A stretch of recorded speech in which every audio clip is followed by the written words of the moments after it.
been over 30 years, and they're still out there walking around, free.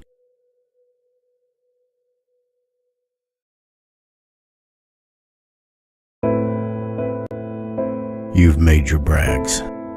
You've told your side of the story. Now, it's our time.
The universe is eternal. It goes on and on. For how long? No one knows. That pain feels like it lasts forever.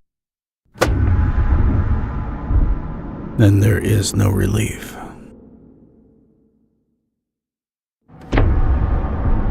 When 1 minute they're here, and the next minute they're gone. These are The Gatherings, a program about hope, that life after this continues.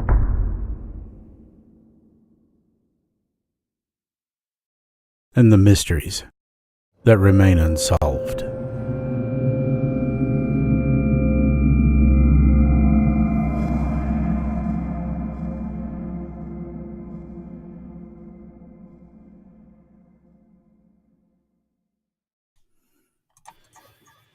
Hope that you're having a good evening. Hope you are too. Thank you, dear. And Hello, thanks to everybody. everybody that's joined us tonight. Do up. I said hello to everybody. Hello to everybody. Of course, Lloyd is in the chat, and we may have, it looks like we've got several people in there, and we want to give a shout out to them, of course. And thanks to our new Patreon, Anita. And of course, we've got Teresa in the chat.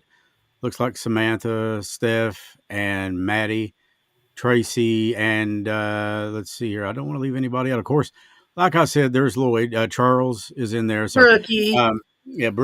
Brookie, got a big announcement with her coming up in a few moments. But That's my girl. we are going to do things a little differently tonight. And I hope you'll stay with us for it. I really do. We recently completed a very milestone event. It is appearing now on YouTube. You may have seen it, maybe you haven't. But it's 44 Days in Hell, the Mountain Mysteries video podcast of Junko Furuta. Now, this thing was released some time ago on the platform of the podcast, audio only. But we're going to be shifting gears. They still will be appearing on those platforms, but we're also going to have them on the YouTube channels. Not all of them, but some of them. Some of the ones that really stand out the most. Amanda Collins had done research on this some time back. And I remember hearing about a girl who was so horrendously tortured that even the most senior of law enforcement couldn't believe it. And you got to remember these cops; they see these things every day. But I remember her coming to me and saying, you got to check this out." So she sent me the email in an email and some of the facts and all that stuff. Of course, by the time I was halfway through it, I was halfway sick to my stomach and in tears. But you're getting ready to learn about her. Now, here's the kicker. After the fact, we're going to try to contact her in the portals tonight. This is something that Stace and I talked about a while back, and Amanda and I and Lloyd and I, that we've all discussed. The team that is the Gatherings, the Mountain Mysteries. That's all of us. That's us. We've talked about this, and I believe Stace thought it was a good idea. Amanda thought it was a good Absolutely. idea. Lloyd said that sounds cool. So you're actually going to get to witness that on here tonight. It's about a half hour. And then when we come back, we're going to have some special announcements concerning the casting of April. And we're going to talk briefly about what's going on, how things are coming with that, and they are coming well. And then we are going to go into the portal, or that's what I call it. I mean, I have to have a name so everybody knows, okay, that's what this is. Stacy uses several devices. Yep. And there was an impromptu session that you and I did last weekend when I was over at your place. And man, I'm not going to show the video of it or anything due to, there's going to be, obviously, we're going to change some names. We have to. Yeah, we'll probably need to do that because everybody's going to know right off the bat. Ain't no doubt about it. But, If you know, you know. And if you don't, then, You're you'll going to figure it know. out pretty quick. But I've not got any of the name changes set in stone because we've not got to that point in the script yet. We're getting the timeline ironed out quite well, and that's thanks to Stace and Sharon. I want to give just a second here to say thank you to Stace, to Lloyd, to Sharon, to Amanda, and to all of you guys. J. Paul Getty once said, "If I stand on the shoulder, or if I seem like I'm bigger than life, it's because I stand on the shoulders of giants." I honestly, earnestly believe in saying thanks, showing gratitude. Those things are incomprehensible. I would rather be considered a leader out of respect and love than out of fear and prejudice, because I don't want anybody ever thinking that they have to do something. But when you have a group of individuals like I've got that are coming together for a common goal, and that goal on this project is April Pennington and Tim Stambo. When I've got a group of people like I've got, sky's the limit. God is leading this because I ain't nowhere near smart enough to put this together. And I'll give all of the credit to him. not me, him. He's working through me. And through that, he's brought me. Why did our paths cross again after 30 years? I hadn't seen Lloyd in a coon's age either. Yep. Me either. Mm-hmm. And here we are. So, with that being said, here we are. We are going to go ahead and start the documentary, the short. And like I said, it's about a half hour. As soon as we come back, we're going to talk a little bit about the progress of April. We're going to make some announcements concerning casting. But the reason I'm showing this documentary is this is who we're going to try to contact tonight. Now, be warned. Number one, this is not going to be anything like you'll see with April. Nothing like it. What we did here, because everybody involving Junko Furuta is either in Japan or they're deceased. They've passed on. So I had to rely heavily on what I call plate shots. Cedric would know exactly what I'm talking about. They're just background shots and certain pictures. Is there video with it? Yep, you bet. But again, this will give you an idea of some of the documentaries we'll do. But April is going to be a cinematic documentary. This thing, it's not that, but it's not boring either. I don't think you'll find it boring, but it's not for kids. I've got several warnings in there.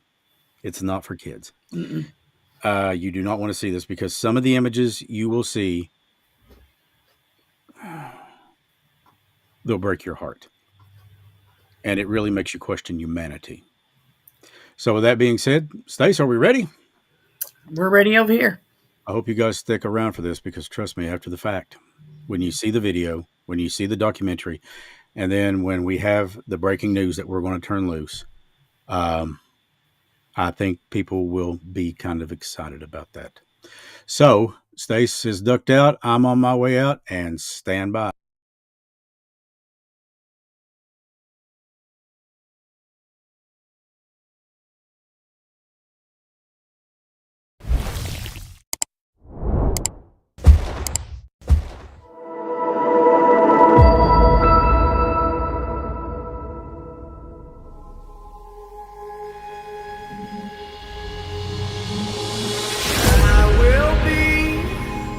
The last to fall.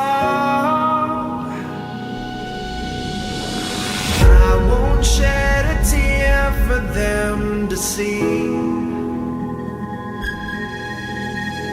I won't have your name to call, 'cause I will be the last to fall.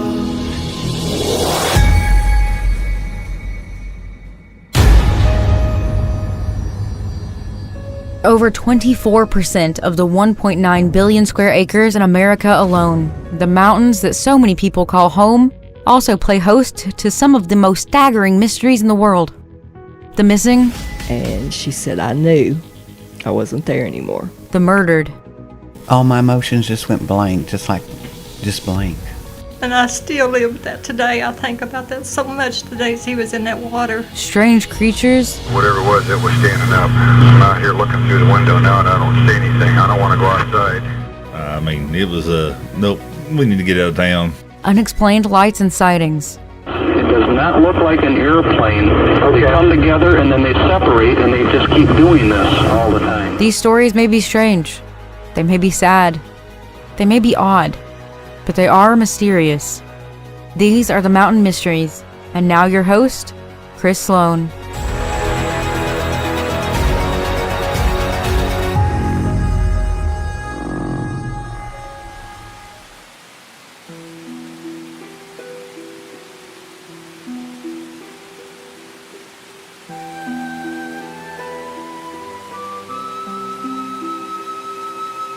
It's hard to imagine.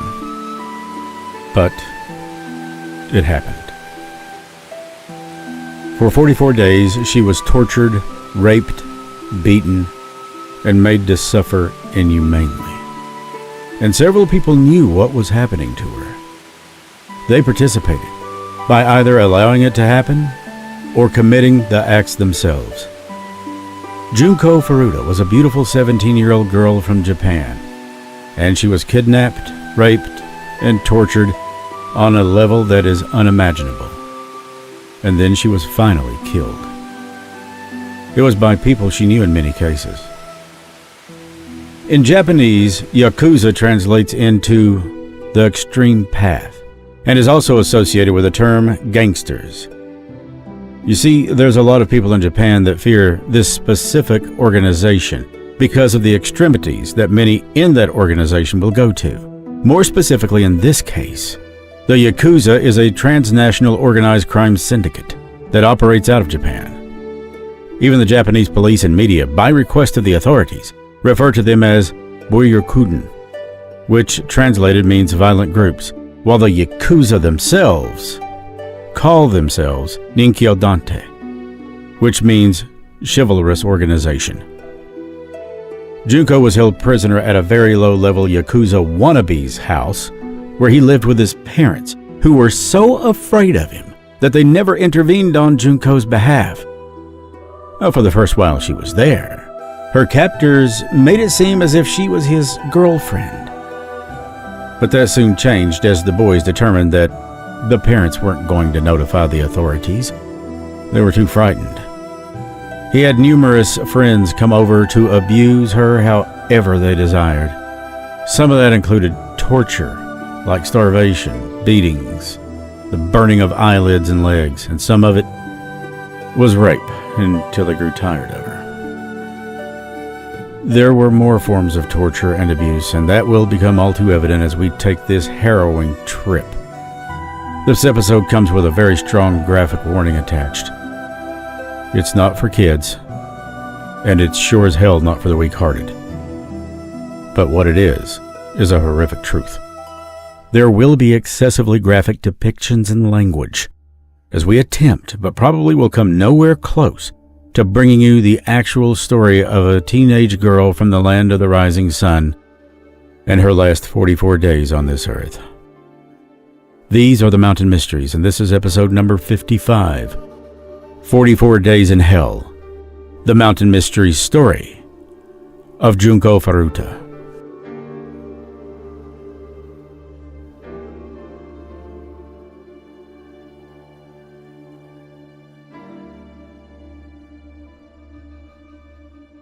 The land of the rising sun. Japan is made up of beautiful landscapes, a rich heritage, and most people believe in respect and honoring that heritage, and they find strength and comfort in their ways. It's also a place where technology is prevalent in everyday life for most people. Junko's story takes place in a place that you may not be too familiar with.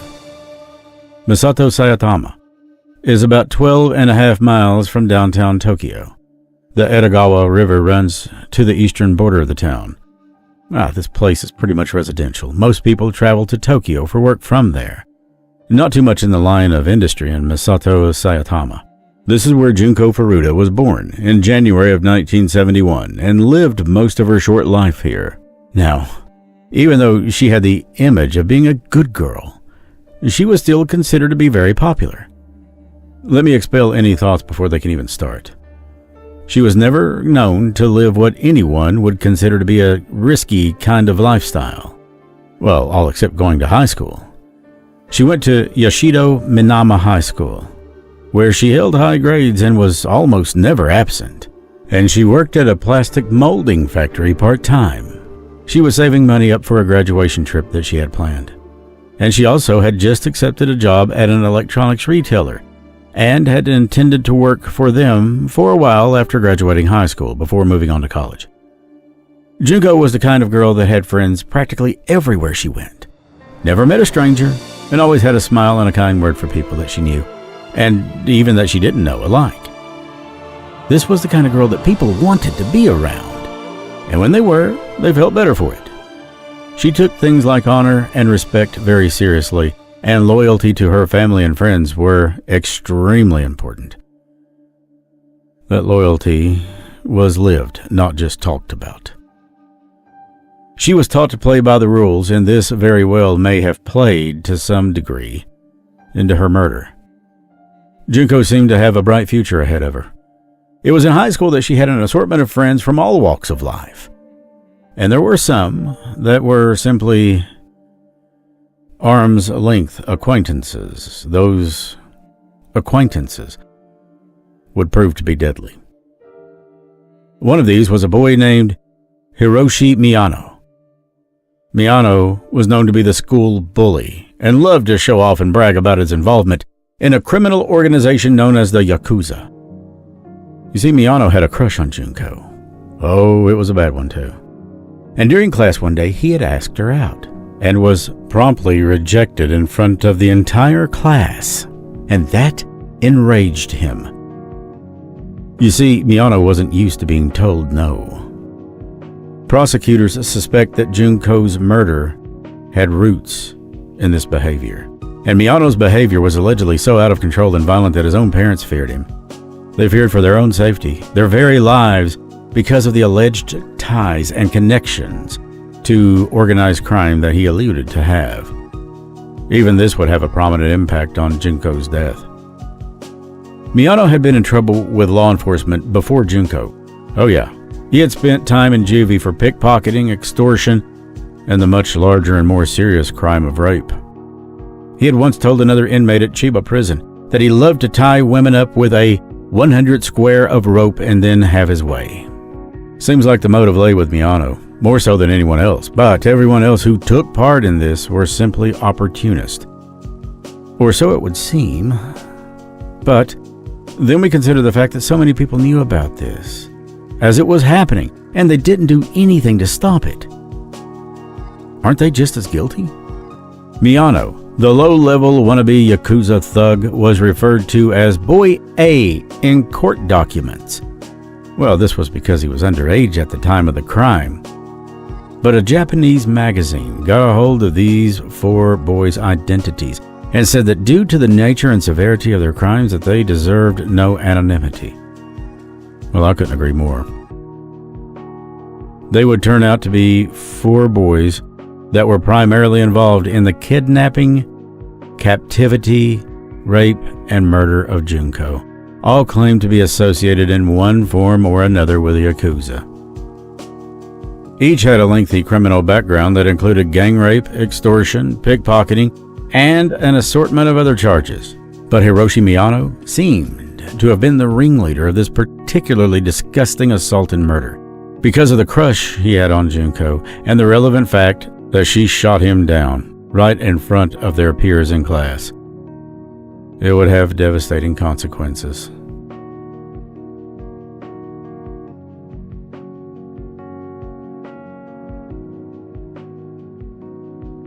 Thanksgiving is always celebrated in the United States on the third Thursday of November, regardless of the date. However, in Japan, it is date specific. It's always on November 23rd. Doesn't matter what day it is. 2 days after Thanksgiving, on November 25th, 1988, it was a chilled and damp night in Tokyo. Junko had just finished her shift at the plastic molding factory and gets on her bicycle to make her trek home. At the same time, Hiroshi Miyano and Noboru Minato are on the streets looking for their next victim to rob and rape. Well, they had done this so many times before that they had nearly become experts in picking targets. It was at 8:30 in the evening that they spot Junko riding her bike, and under the orders of Miyano, Minato approaches Junko and kicks her bike out from under her. Well, she falls off and Miyano runs to assist her under the guise that it was simply coincidental timing. He just happened to be there and saw the whole thing happen. Or at least that's what he told her. Then he runs over and helps her up and asks her if she would like an escort home for her own protection, and then started making his brags and claims about his affiliation with the Yakuza, which was a lie. But, shaken and scared, Junko accepted his offer. So now the wheels of fate begin to turn, and she starts her trip into destiny. He eventually led Junko to an abandoned warehouse, started to kiss her, and then tried to fondle her. Well, she resisted his advances. But it was at this point that he told her something that changed everything. He told her that if she resisted, he would have his contacts and friends in Yakuza kill her entire family. So Junko she didn't struggle much after that. She believed him. She thought his claims were true. So for the next 44 days, Junko would endure rape and torture, in the thought, at least up to some point, of keeping her family safe. Miyano then took Junko to a hotel after the warehouse where he initially raped her and then assaulted her again. After that, he called Minato. He also called Joe Ogura and Yasushi Wanabe and bragged to them about the rape. Ogura supposedly asked Miyano to keep her in captivity to allow numerous people to sexually assault her. End quote. That's what the article in the paper said, or in the magazine. The group had a history of gang rape, and they had recently just kidnapped and raped some other girl. But they released her afterwards. Around 3 o'clock in the morning, Miyano took Fatura to a neighboring park where Minato, Ogura, and Wanabe were waiting. They had learned her home address from a notebook in her backpack and told her that they knew where she lived and that Yakuza members would kill her family if she tried to escape. The 4 boys overpowered her, took her to a house in the Ayase district of Arichi, and gang raped her again. The house, which was owned, by the way, by Minato's parents, soon became the regular hangout for the gang. Junko would not leave this house alive. Junko Furuta endured 44 days of agonizing hell in the last days of her life at the hands of wannabe gangsters who were little more than kids trying to make themselves out to be something that would destroy the lives of families as well as their own. What follows is a rough account of the final days in the life of Junko Furuta.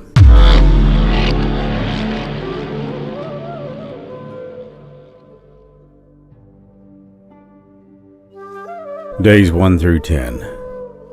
Beginning on November 25th, 1988. Junko was kidnapped and raped multiple times. She's kept captive in Miyano's parents' house and posed as one of the boys' girlfriends. Junko will be raped over 400 times in total. She was forced to call her parents and tell them that she had ran away. Junko was starved and suffered from malnutrition. She was fed cockroaches to eat and forced to drink her own urine. Junko was forced to masturbate and strip in front of others, and burned with cigarette lighters and had fireworks set off in her ears, mouth, and her vagina. Junko also had foreign objects inserted into her vagina and anus, including a still-lit light bulb. Days 11 through 19. Junko was severely beaten countless times. Her face was held against the concrete and ground and jumped on.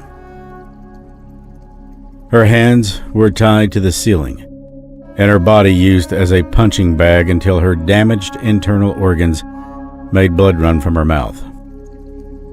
Junko's nose filled with so much blood that she could only breathe through her mouth. Dumbbells were dropped onto Junko's stomach. Junko vomited when she tried to drink water, but her stomach couldn't accept it. Junko tried to escape, and at one point, she called the police but was unable to inform them of what was happening before the boys got to her. She was punished by the scumbags by them taking cigarettes and burning her arms. Then, they poured a flammable liquid on her feet and legs, then lit her on fire. They inserted a bottle into her anus, causing severe injury. Days 20 through 29. Junko is not able to walk properly because of severe leg burns. She is beaten without mercy with bamboo sticks. The scum inserted more fireworks into her anus and lit them. Junko's hands are then smashed by weights and her fingernails are cracked. Then she was beaten with a golf club. Cigarettes were inserted into her vagina and forced to drink her own urine as they stood by and laughed at her. She was beaten with iron rods repeatedly. Then, in the cold of winter near the end of December, Junko was forced outside to sleep on a balcony with little, if any, protection from the weather. Skewers of grilled chicken was inserted into Junko's vagina and anus, causing bleeding. And yet she'd almost escaped. One time she reached the telephone, but one of the boys caught her just in time again and ended the call for help. They punished her by taunting her with a candle flame and finally dousing her legs in lighter fluid again and setting her on fire. That was punishment for her trying to run away. She went into convulsions. The boys would later say that they thought she was faking the seizure. They set her on fire again, then put it out. She survived that round. Days 30 through 39. Junko had hot wax dripped on her face. Her eyelids burned by a cigarette lighter. Junko was stabbed with sewing needles in her chest area. Her left nipple was cut and destroyed with pliers. Then, they inserted a hot light bulb into her vagina. Junko suffered heavy bleeding from her vagina because the boys had inserted scissors inside of her. At this point, Junko's injuries are so severe that she cannot urinate properly.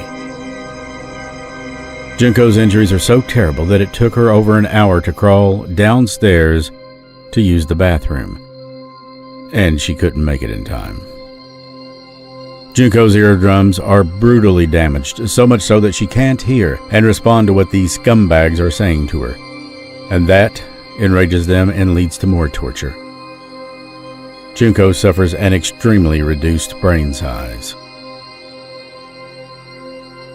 Day 40 until the end of her life. Now Junko begs her tormentors to, quote, kill me and get it over with. January 1st, 1989. Junko greets the New Year's Day alone.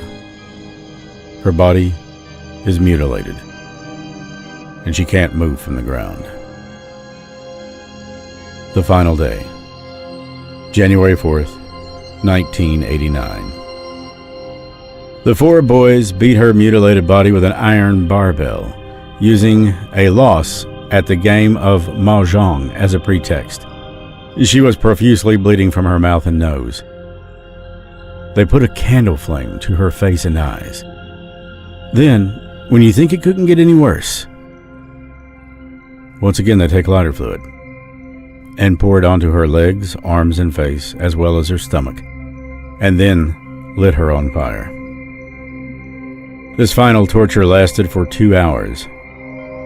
Junko Furuta died later that day, in pain and alone, only days from her birthday.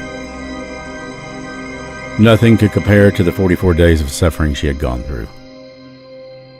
It was then that the brother of one of the boys contacted Miyano and said that he thought she was dead. He had fed her in secret throughout some of this time, but it was far too little and far too late. To dispose of her tortured body, they placed her in a 50-gallon drum that they had filled with concrete and disposed of her like trash in the park.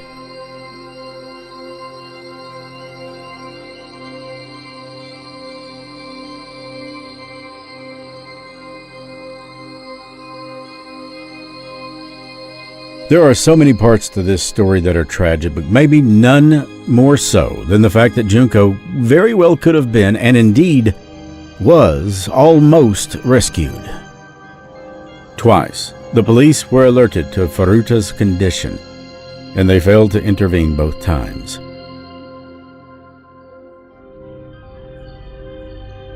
The first time, a boy who had been invited over to the Minato house by Miyano went home after seeing Furuta and told his brother about what was happening, and the brother then decided to tell his parents, who contacted the police. Well, the authorities did show up at the Minato residence, but they were assured by the family that there was no girl inside. They even invited police in, and the cops took that as enough evidence that there was no foul play going on. The answer was clearly satisfactory enough for the police, as they never returned to the home. Both cops were fired for failure to follow protocol. And that led to Junko not getting the help that she so urgently needed. The second time, it was Faruta herself who called the cops, but before she was able to say anything, the boys found her. When the police called back, Miyano assured them that the prior call had been a mistake. The authorities never followed up after that. The boys then punished Junko for calling the cops, like we told you, drenching her legs in lighter fluid and setting her on fire. Then there was Minato's parents. What about them? Why didn't they stop this in its tracks? Well, at first, they said they were under the assumption that Junko was their son's girlfriend. But she sure spent a hell of a lot of time there, enough to make anyone believe that she had all but moved in. Though Faruta's parents had called the police and reported their daughter missing, the boys made sure the cops wouldn't go looking for her, making her call home and say that she had ran away and was staying with a friend, but she was okay. Whenever Minato's parents were around, Junko was made to pose as his girlfriend, but they eventually gave up that ruse. They knew something wasn't right. Unfortunately, the threat of the Yakuza coming after them was enough to keep them quiet, and for 44 days, Minato's parents lived in alarming ignorance of the real-life horror story that was unfolding in their own home. Less than 24 hours after her death, Minato's brother called to tell him that Faruta appeared to be dead. Afraid of being penalized for murder, the boys wrapped her body in blankets and shoved her into a travel bag. They then put her body in a 55 U.S. gallon drum and filled it with wet concrete. Around 8 o'clock that night, they loaded it and eventually disposed of the drum into a cement truck in Koto, Tokyo. During her captivity, Faruta had mentioned to her captor several times that she regretted not being able to watch the final episode of Tonbo Dragonfly, which was a TV series. Miyano found the videotape of the episode and placed it in the travel bag also. But as he later explained, it wasn't because he pitied Faruta, but because he did not want her to return as a ghost and haunt him. On January 23, 1989, Miyano and Ogura were arrested for the gang rape of the 19-year-old girl whom they had kidnapped in December. On the 29th of March 1989, 2 police officers came to interrogate them, as women's underwear had been found at their addresses. During the interrogation, Miyano believed that one of the officers was aware of his responsibility in Faruta's murder. Thinking that Joe Ogura had confessed to the crimes against Faruta, Miyano told the police where to find Faruta's body. Well, at first, the police were initially confused by the acknowledgement of a crime that they didn't even know about, as they'd been referring to the murder of a completely different woman and her 7-year-old son that had occurred 9 days prior to Faruta's abduction, a case which remains unsolved to this day. The police found the drum containing Faruta's body the following day. She had to be identified using fingerprints. On April 1st, 1989, Joe Ogura was arrested for a separate sexual assault and consequently re-arrested for Faruta's murder. The arrest of Wantabe, Minato, and Minato's brother soon followed. Several other accomplices who participated in Faruta's abuse were officially identified, including Tetsuo Nakamura and Kochi Ahara. They were charged with rape after their DNA was found on and inside the victim's body. The identities of the boys were sealed by the court as they were all juveniles at the time of the crime, but journalists from the Shukan Banshun magazine discovered their identities, though, and boy did they put them out there. They said that given the severity of the crime, the accused didn't deserve to have any right to anonymity. Agreed. All 4 boys pled guilty to committing bodily injury that resulted in death instead of murder. This is where you're going to get pissed off. This would have what many consider to this day a disastrous impact on their sentences and a downright travesty of justice. In July of 1990, a lower court sentenced Hiroshi Miyano, the leader of this crime, to 17 years in prison. He appealed his sentence, but Tokyo High Court judge sentenced him to an additional 3 years in prison. The 20-year sentence is the second longest sentence given in Japan before life imprisonment. He was 18 at the time of the murder. Miyano's mother reportedly paid 50 million yen, which is the equivalent of only 425,000 US dollars in compensation. That was ordered by the civil court after selling their family home. Miyano was denied parole in 2004 and was released from prison in 2009. In January of 2013, Miyano was rearrested for fraud. Due to insufficient evidence, though, he was released without charge later that month.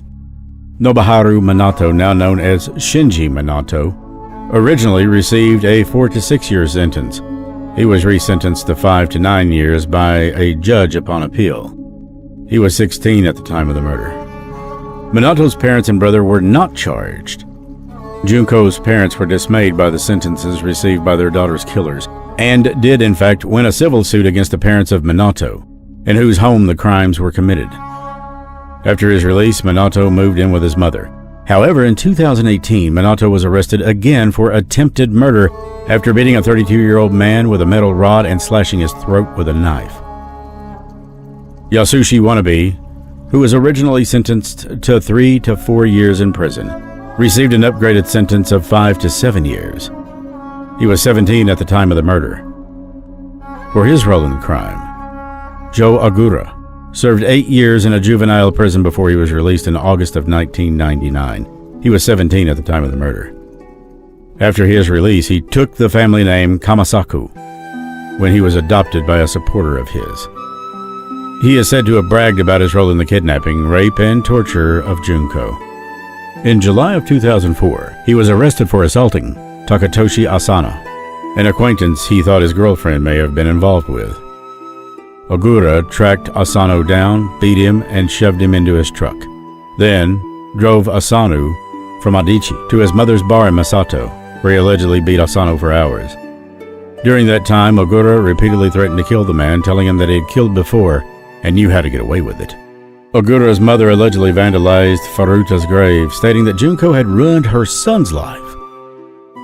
It had also been reported that Ogura had depleted his father's savings money, which was intended to provide restitution to Junko's family, and instead he took that money and bought a number of luxury goods for himself. A lot of people believe the sentences were too light for the brutality of these crimes. Junko Faruta's funeral was held April 2, 1989. One of her friend's memorial addresses stated the following: Zun-chan, welcome back. I have never imagined that we would see you again in this way. You must have been in so much pain, so much suffering. The happy we all made for the school festival looked really good on you. We will never forget you. I've heard that the principal has presented you with a graduation certificate. So, we graduated together, all of us. Zun-chan, there is no more pain, no more suffering. Please rest in peace. A sad addition to this story is the fact that these killers not only destroyed one life, but two. You see, Junko was pregnant when she died. Junko's intended future employer presented her parents with a uniform that she would have worn in the position that she had already accepted. The uniform was placed in her casket. At her graduation, Junko's school principal did in fact present her with a high school diploma, which was given to her parents. The location where Junko's body was discovered has since been developed into what is now known as Wakasu Park. At the time, Japanese people were concerned about the U.S.-influenced epidemic of violent crime. It's what they called the American disease. Turns out it's not just an American issue, it's a worldwide issue. In 1988 and 1989, we fought over some stupid things that were trivial, and some of which, not so much. Some were worth the fight. That's not changed. The fight to keep Junko's memory alive, that's definitely worth it. If anything, violence has escalated. But maybe so can love and so can peace. Remember to help us by becoming a Patreon subscriber and get early access to all episodes and more. And don't miss the Mountain Mysteries gatherings Thursday nights at 9 p.m. Eastern Standard Time on YouTube, Twitch, and other locations. I'm Chris Sloan for the Mountain Mysteries.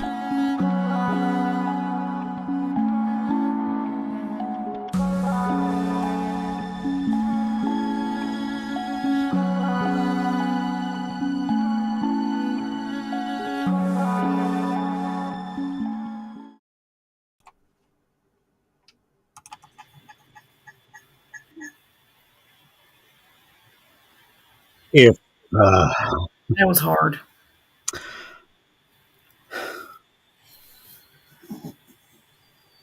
you should have been the one that recorded it and put it together. I can't imagine. Amanda researched the whole thing and she still won't. She can't. She. This is something that tears your guts out because here's the thing: you've got a daughter, I've got a daughter, she's got a daughter. That could have been your daughter. That could have been any of our daughters. She was 17 years old.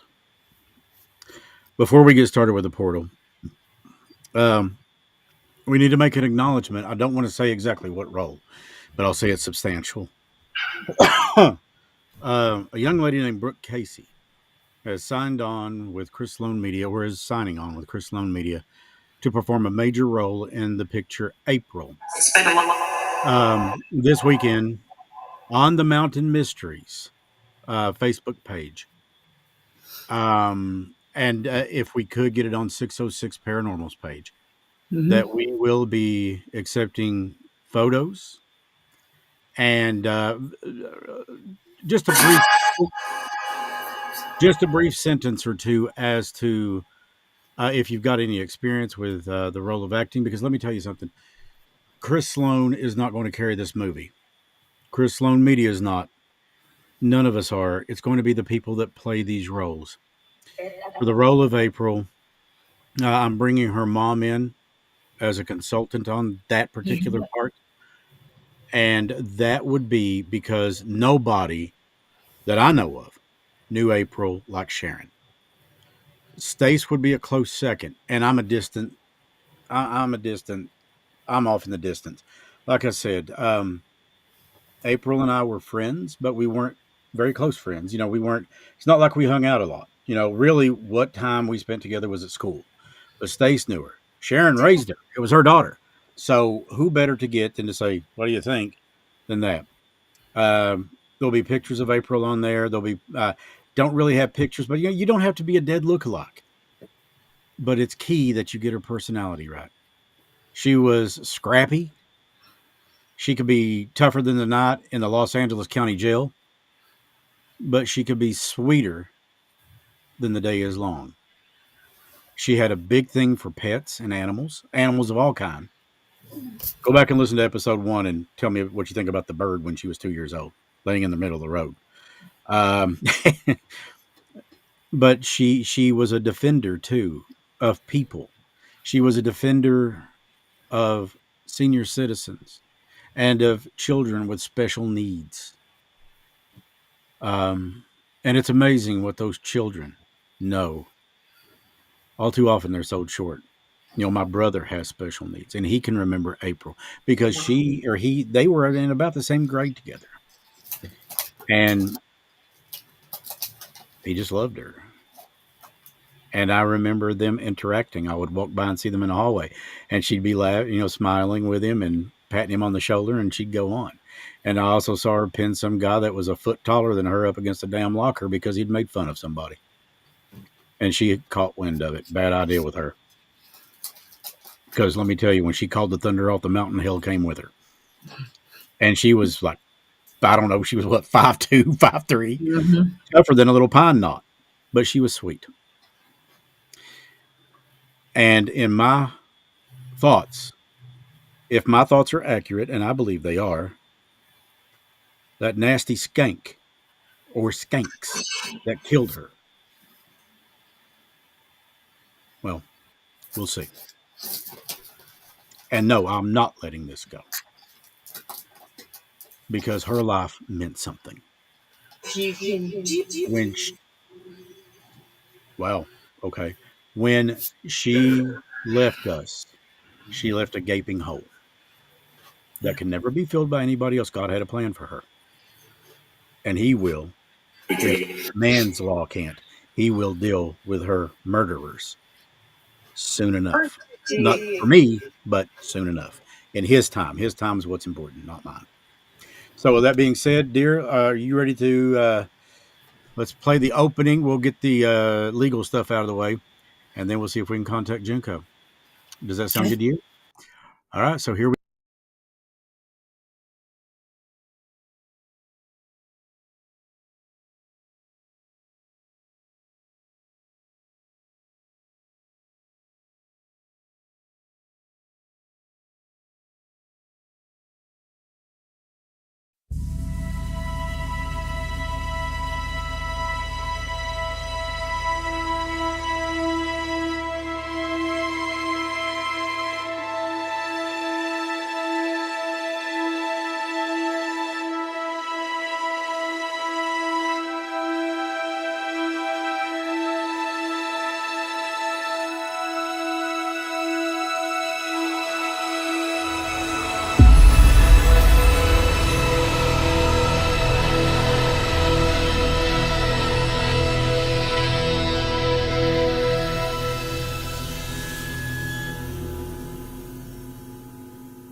I was just thinking I need to change some stuff on that video. Then I remembered that flash scene of Captain Barbosa and Pirates of the Caribbean.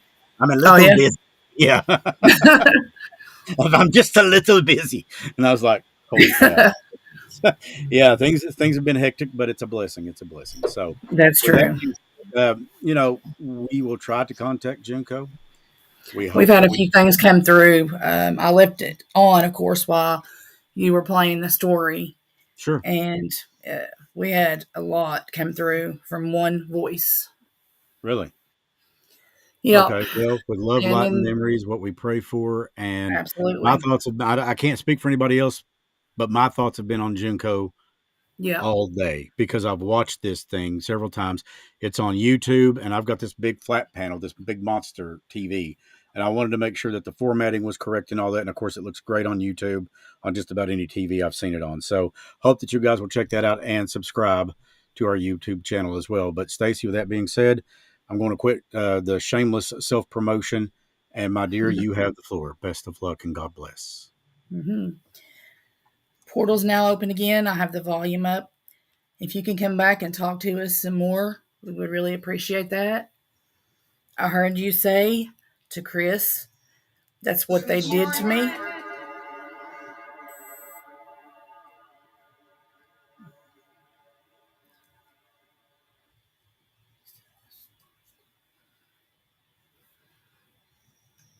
Said what they did to me.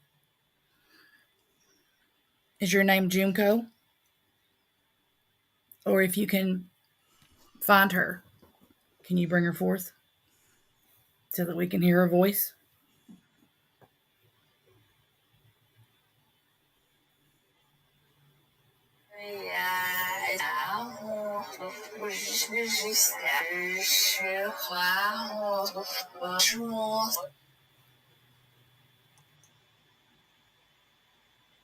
Can you tell me what your name is?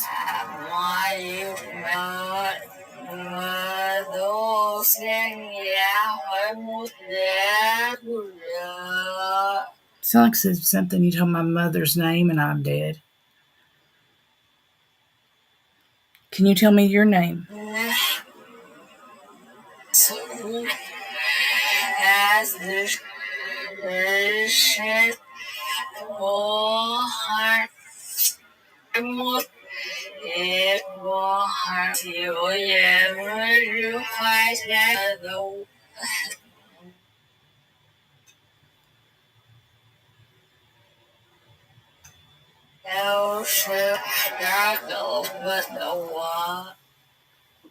I don't know about you, but that sounds almost like a language.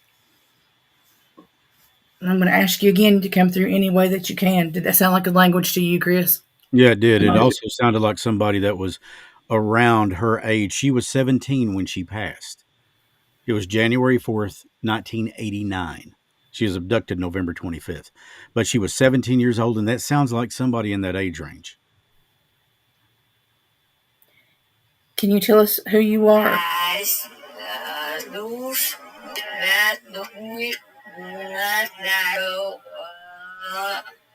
That the boy is something to the girl. Can you tell us who we were talking about?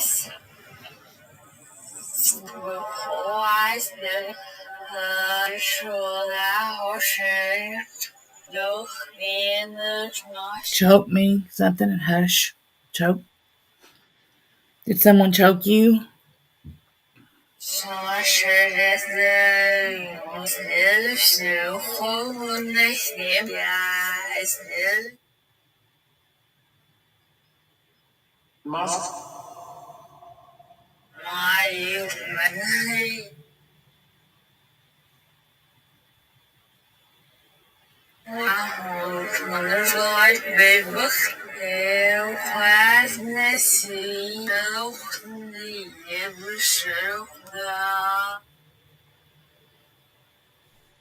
Can you tell me how old you were?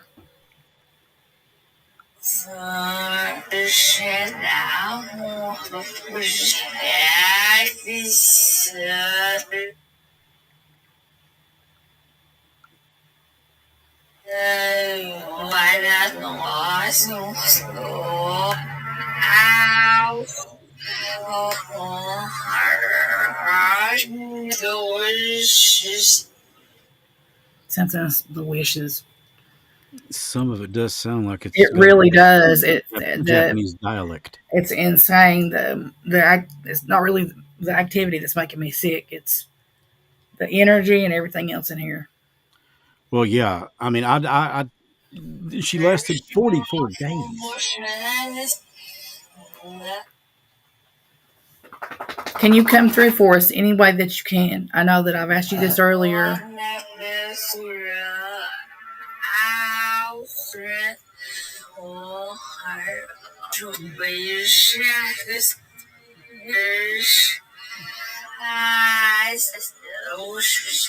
Something to her eyes. Oh, God, they burn her eyelids. I can pick up every now and then. I can pick up a choke, eyes. They shook her.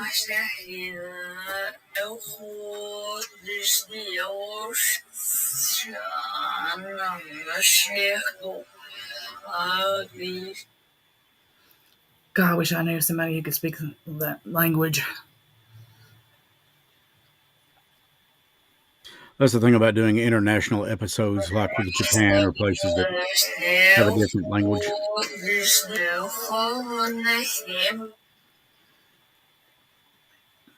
Can you tell me if your name is Junko?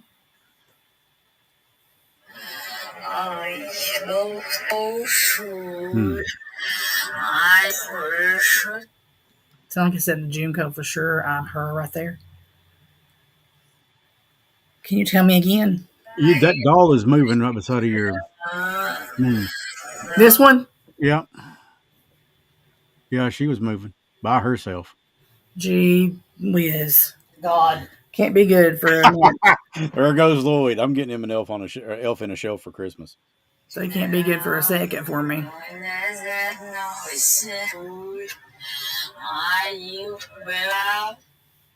Are you something? If you're just now joining us, we're trying to reach Junko Furuta. We debuted on here on the Gatherings the video, which was episode 55 of the Mountain Mysteries, and that's who we are attempting to reach. And coming up after this, we're going to talk briefly about Joseph, the boy in the box.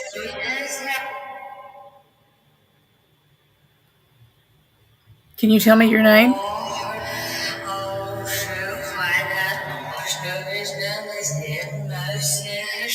They said what's done is done with her, something. Well, we realize that. We're not trying to find out who the killers are. We're trying to pay respect.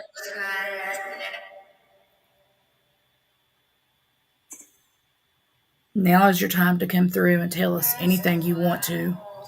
I'm sure she had things left unsaid and Oh, undone. absolutely. That's what I've been thinking this whole time. God, something is with all of it. Yeah, I believe. Yeah. I wouldn't expect her to be that type of person. Mm-hmm. Something, and they shoveled something back on her. Did you say they were shoveling something on you?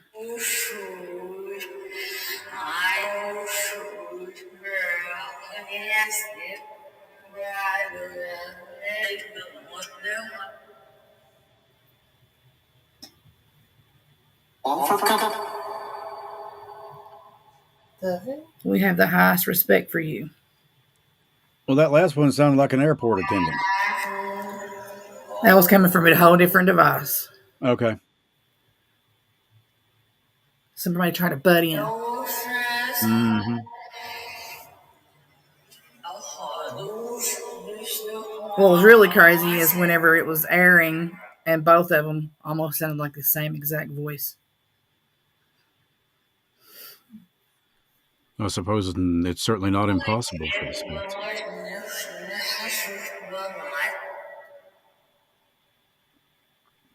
Can you tell us your name? We would love to know it.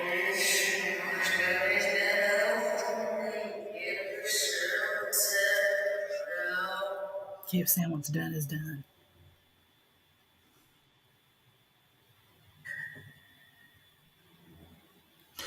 Now, I don't think that would be any one of these four pricks that murdered her because they're still alive, as far as I know. Mm-hmm.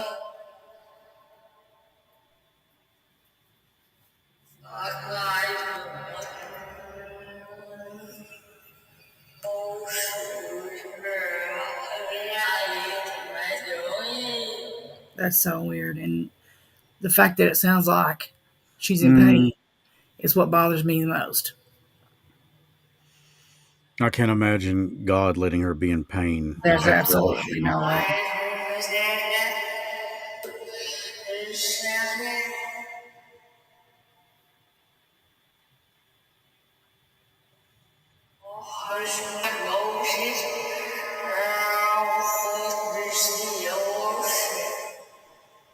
Something in the ocean. Did you hear that? Mm-hmm. That was plain as day.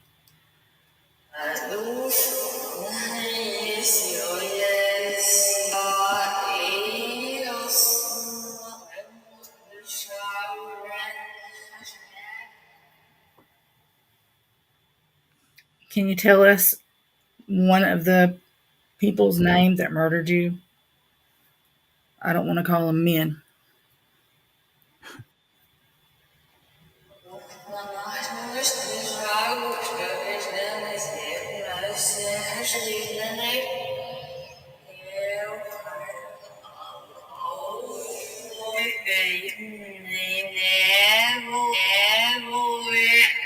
Right there with validation. Did you hear that? I heard. Wow. She said Minyao. Mignano. He was considered to be the leader of the goats. What he just said? What? Hold on, let me turn this other one down. Can you come through and talk with us?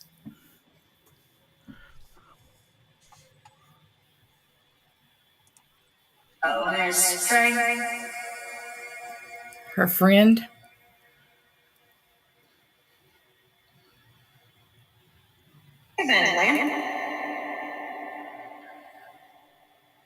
Can you tell me what your name is?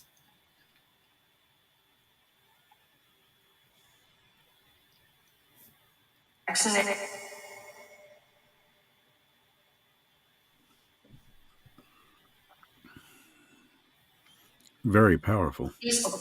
Yeah. Are you going? Can you tell me your name? We can hear you loud and clear. Very loud.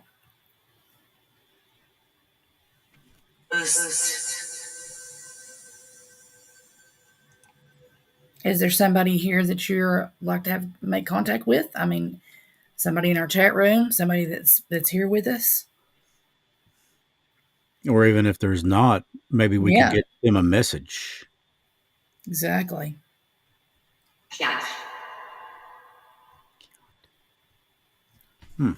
Can you tell me who your message is for?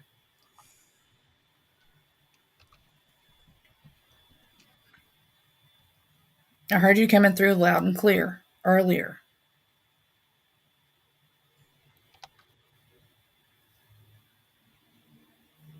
Does anybody else want to come through the portal?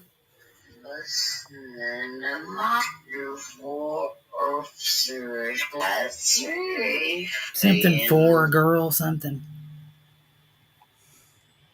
Well, Don't know.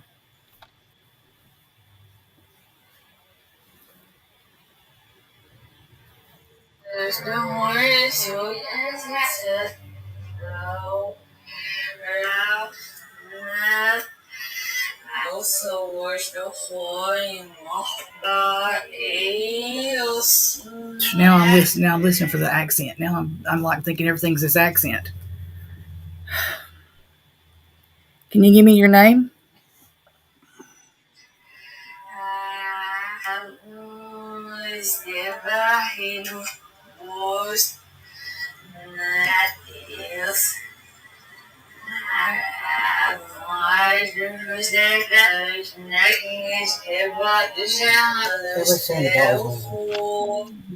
I haven't watched. I haven't even looked at the doll, and I put her over here to look at her, and I haven't even looked at her. Been trying to Don't worry about it. Lloyd's watching it, I'm sure.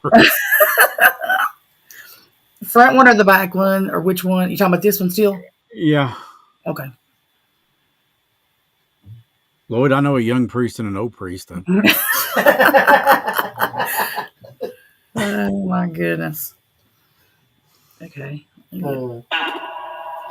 Are you playing with my dolls?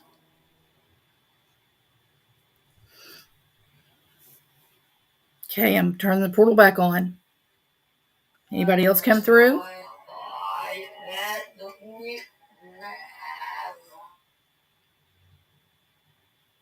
Are you the one touching the dolls?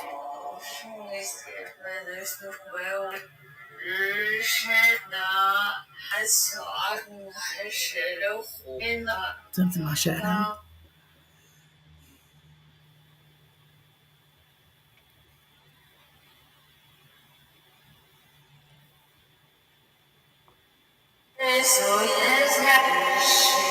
Like I said, Chris and Lloyd.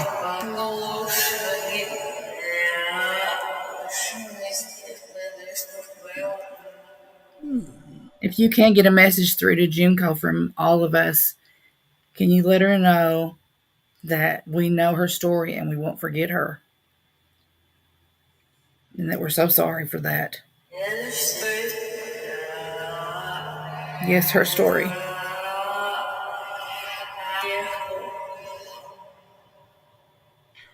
You know, I would love if she did come back and haunt that kid. Oh.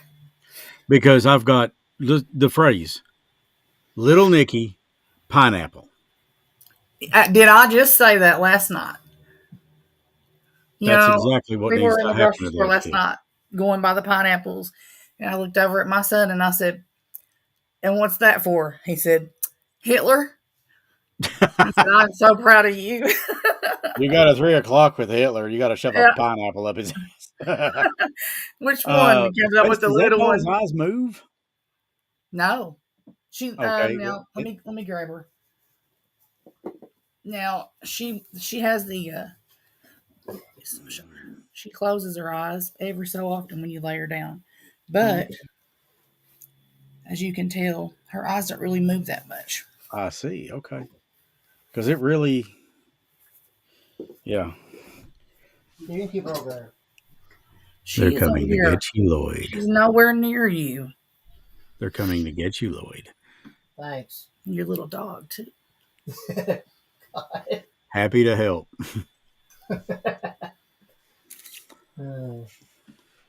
All right. Be a good baby. Lloyd will rock you to sleep tonight. He hates it when I come in here and start rocking him. Does anybody else want to come through and talk to us?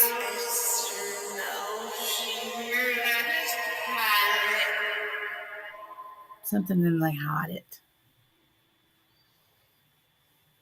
Did somebody do something and they hid it? Is that what you were talking about? Maybe talking about the story?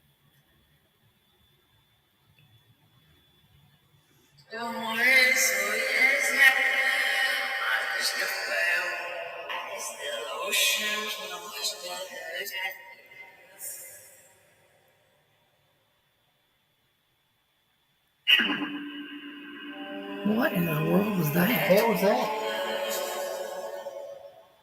Thing about the portal is you never know who's going to come through Absolutely not. and when.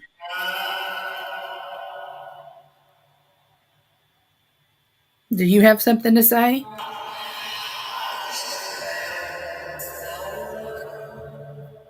It's no more. I don't. What's no more? Can you tell us what's no more?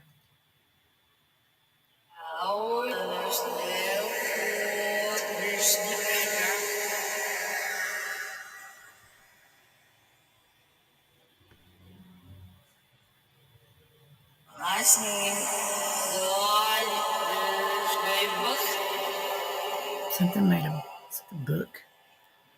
Could you come through and talk to Chris? Because without him, I wouldn't have known your story.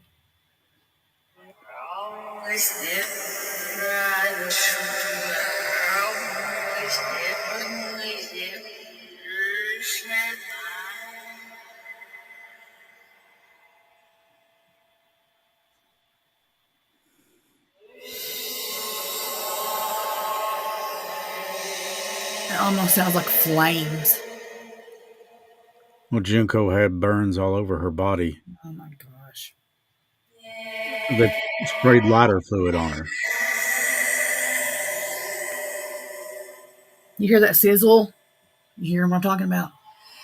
Yeah.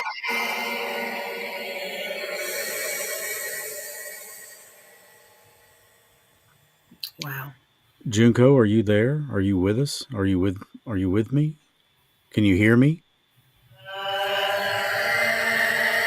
I am.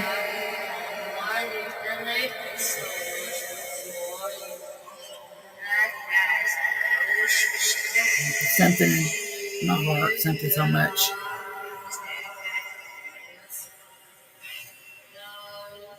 Did you hear that whisper? Yeah. I did. Weird.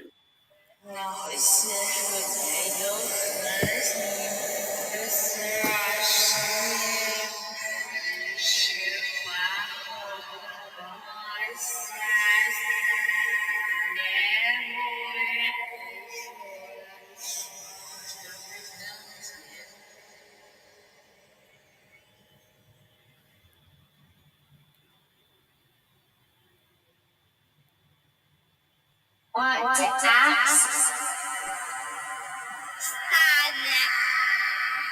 What? Something, I'm going to hide it. I'm going to take a guess at something.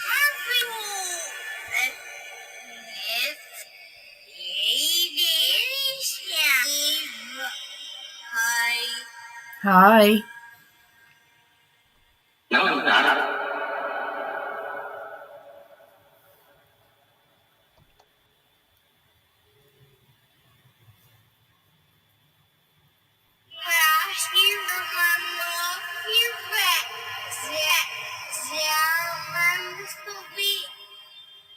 Yes, now we know who your mommy is. It's like he said, now you know who my mom is. And we know your name, Joseph.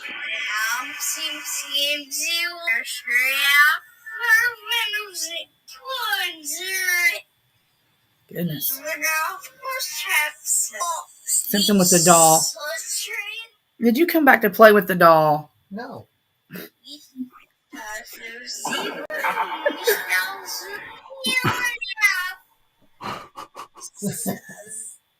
Jeez. Is your name Joseph? Something it is.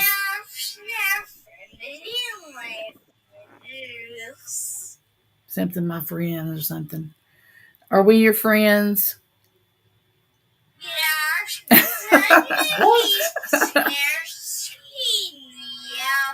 Holy shit. You know that we care so much about you. See, having known Stace as long as I have and doing this show, nothing surprises me like that, as a rule. As a rule. So yes, I can believe You validation. talk to me all the time. He knows it. Yeah. But it's still, when you get that validation, it's like, that drink made me sick and hurt me. That was plain. Are you going to tell us a little bit more about you now?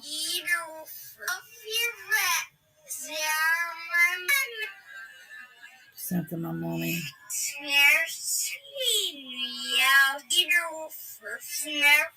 What's her last name? Furbelly?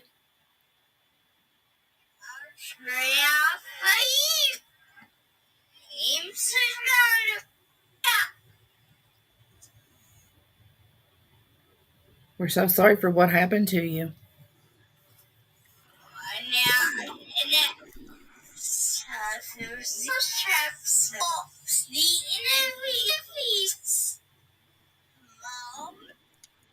That was weird. That came straight through the other spirit box. Did you hear that? Same so voice. they're going back and forth? Same voice through two different spirit boxes. That was crazy right there. He wants to be heard.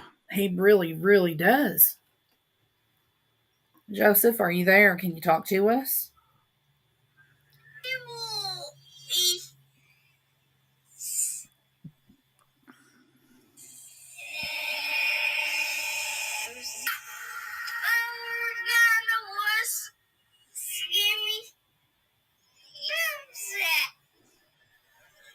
Did something to scare me. Harold, is that what you said?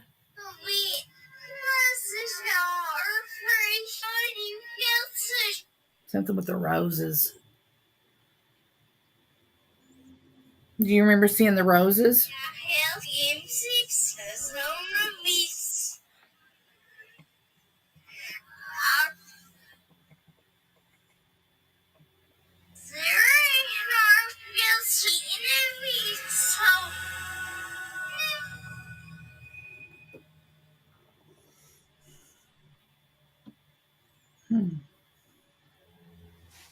Are you still with us?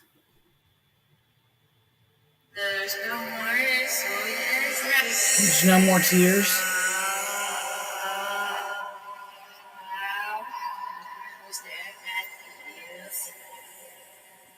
No, there's no more tears and no more pain.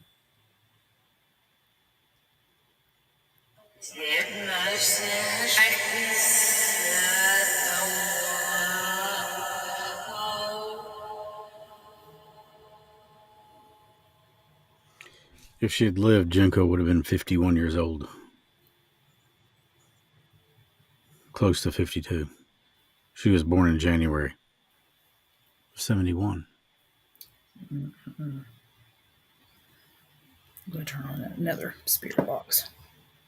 Because for some other reason, I had that feeling that was her.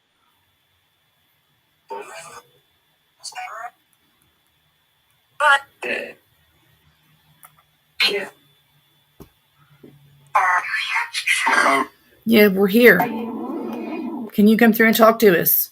Can you tell us if Junko's there? And if she's messing with a doll. Because apparently it's going crazy. I think it's got a crush on Lloyd. No.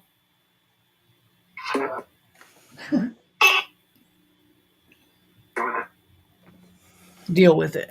How about that? Yeah, What that voice just said? Deal with. yeah. I heard it. Yeah. Deal with. Hi. Can you tell me your name?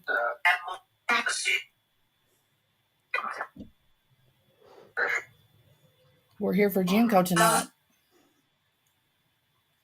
If you're there, can you make a noise for me? Let me know you're out there.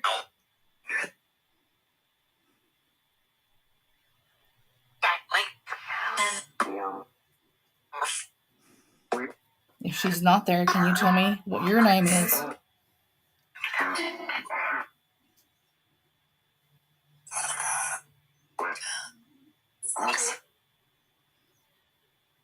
Anyone can come through and talk with us as long as you're coming through the love and the light. Just as we talked about. A friend. Can you tell me your name? I'd love to know that.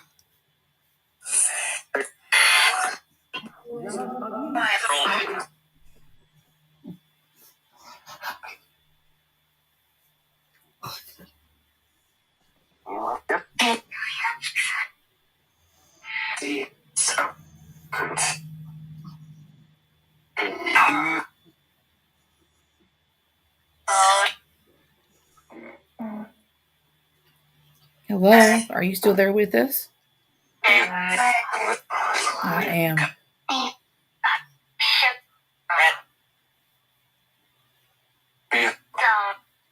Doll. Can you tell us why I have you on here? Can you tell us who was responsible for what happened to April?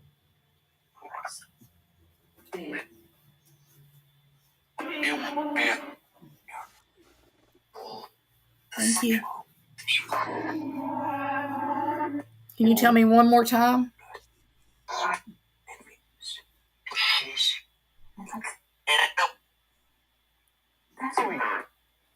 Can you tell me who else passed on that same night that April passed?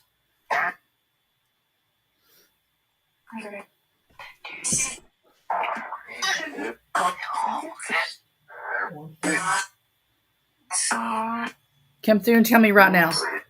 Who else passed that night? Tim. Thank you. Did I hear Tim? Yes, you did. That's what I thought. Can you also tell us if anyone else was involved in her death?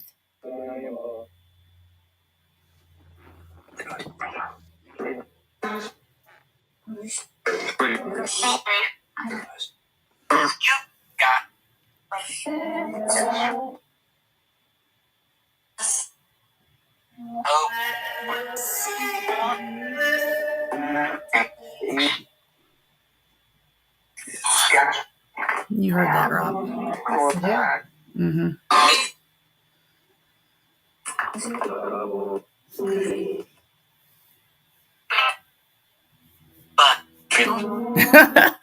Boy, how many times are we going to hear it?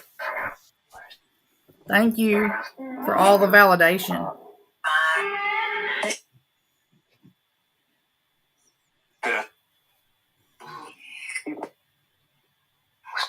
Can you tell us how many people are in this room right now?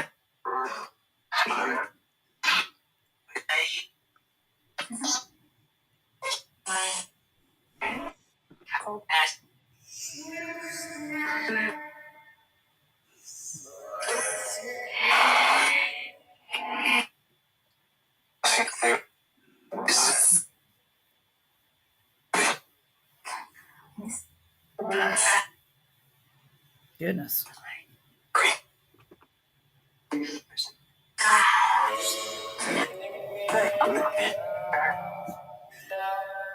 Help. Do you need help?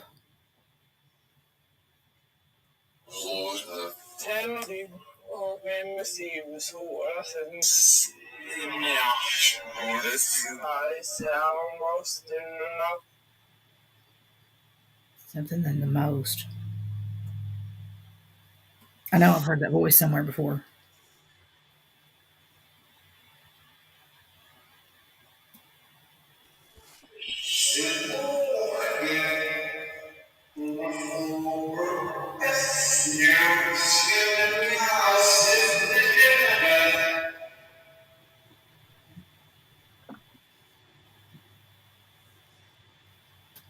you still there? I want to talk to the man. You can go ahead and talk. Lloyd's in there.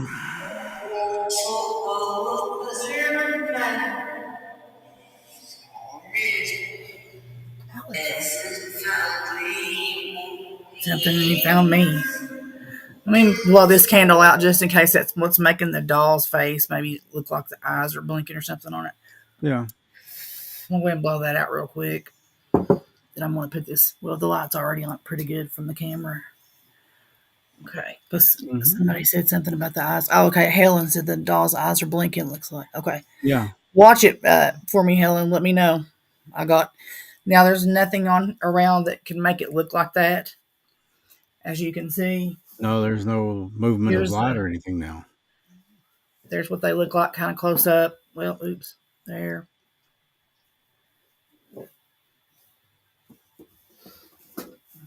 I'm going to tell you to be good again.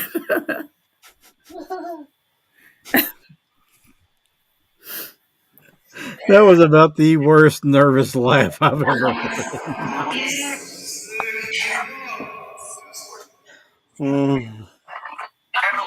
It's going to be okay. That's what it says. Are you still talking about what we were just talking about? Because I heard a couple of names come through.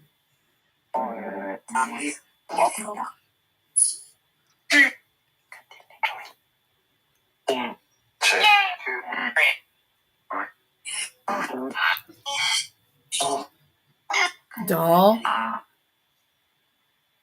The camera looks crooked still. That's better. Do you like the dolls? Do you like my little babies? They're so sweet.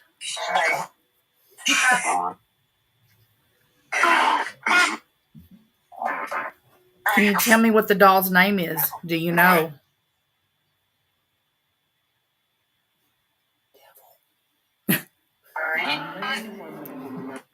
Shut up.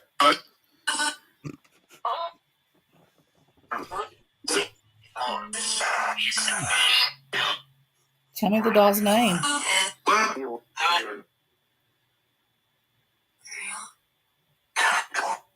Did you hear that?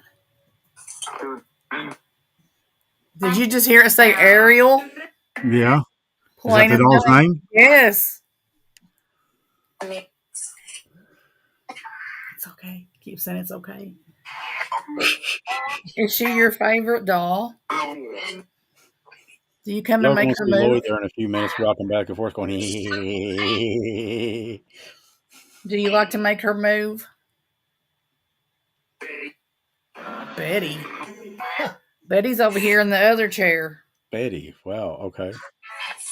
I asked who is the favorite. I'll put Betty up there for you next time.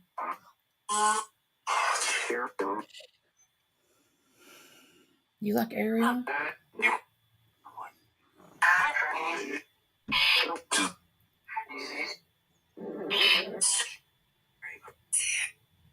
Is there anybody else that wants to come through?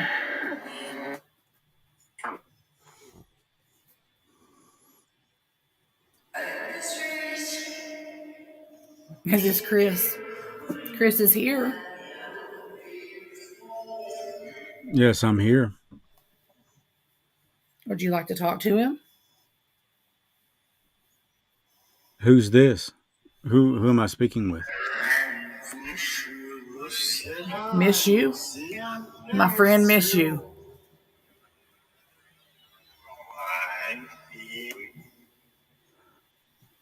I miss a lot of my friends Yes, me that too. have passed on.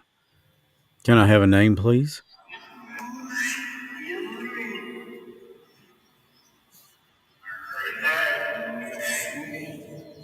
Right there for me. I see you.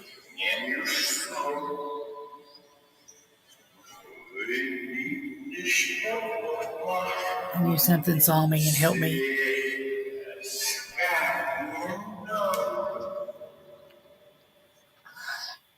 Can you tell me your name? He helped us. He's good for that.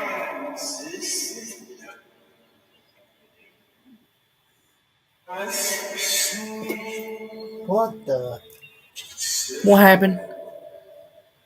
What happened? Doll moved.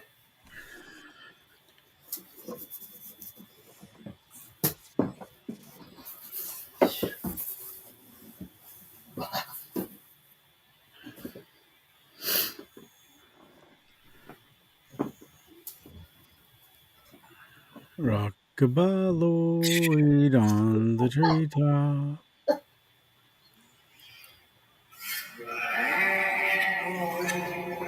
Laugh at Lloyd.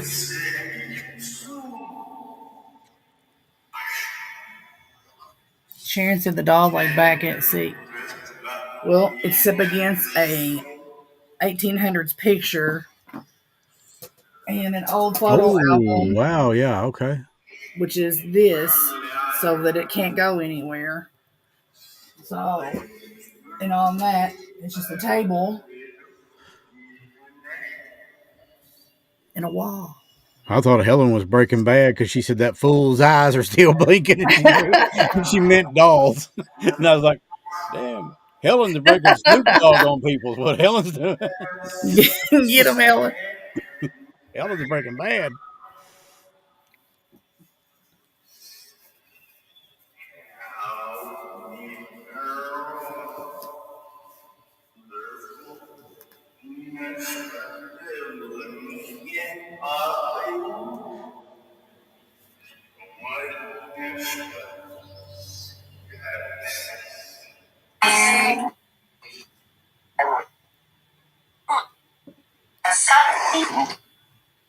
I saw it move. Did you see it move also? Holy crap. Did you hear that? It's plain as day tonight. Wow. Can you tell me the doll's name one more time?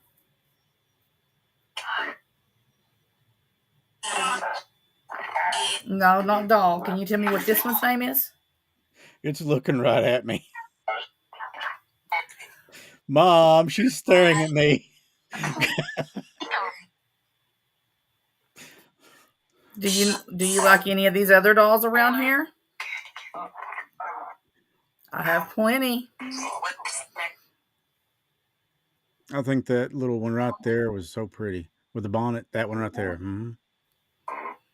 I just love them all. Oh yeah. They've each got a little story, and yes. Whether you intend to believe the bad or the good, it's up to you. Mm-hmm. But they're pretty good since they've been here with me. Except for they like to move a little bit here and there. I don't blame them. Well, you got to stretch every once in a while, you know? Yeah. They just want some love.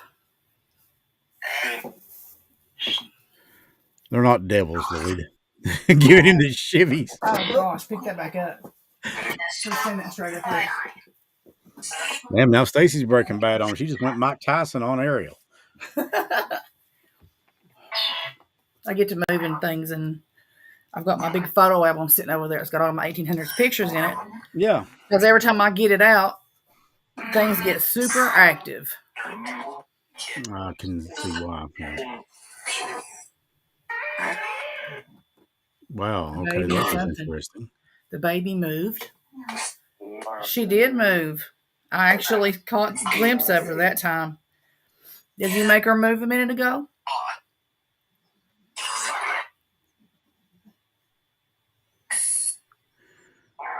I'm going to turn this spirit box off. Does anybody else want to come through?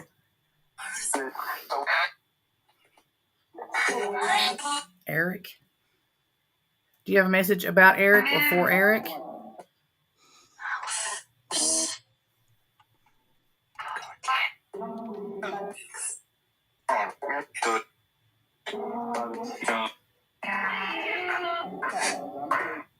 Johnson County? Well. Are you from Johnson County? Don't leave. That was super soft. That's the doll telling you don't leave or not.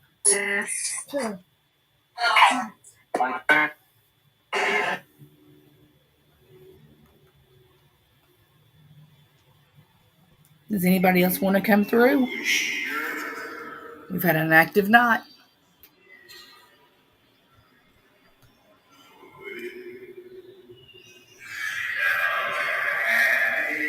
That one sounds like he's had a drink. After the night we've had, I'm about ready to join him. Gee, I'm telling you.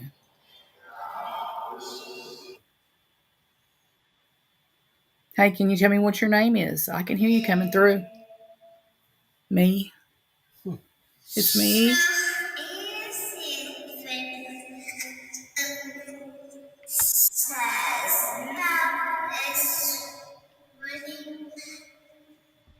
Something is running.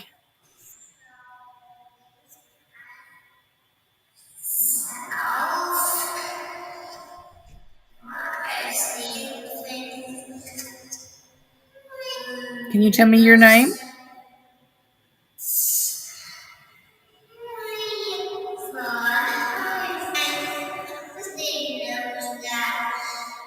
Who needs to know that? We'd like to know that.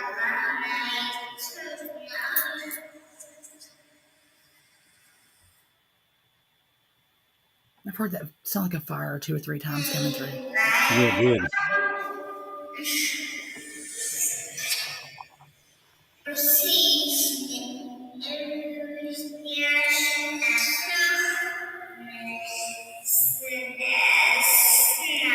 I said yes, and I would. Are you still there?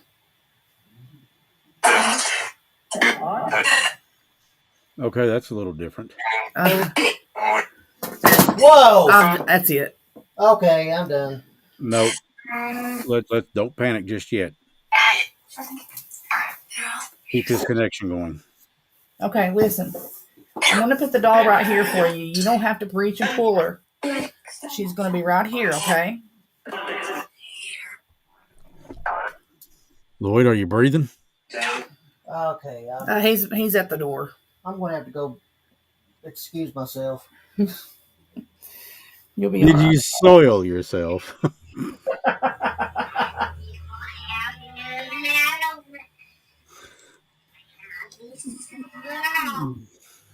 Have something peace with the doll.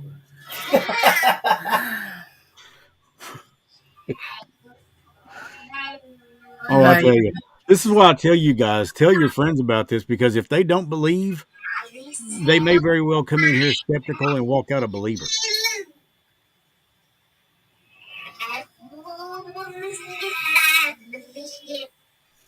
Something in the woman's up.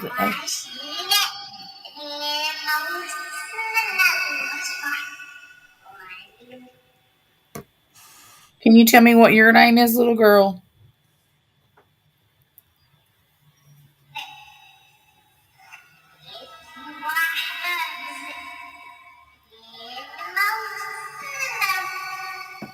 You have most of her love.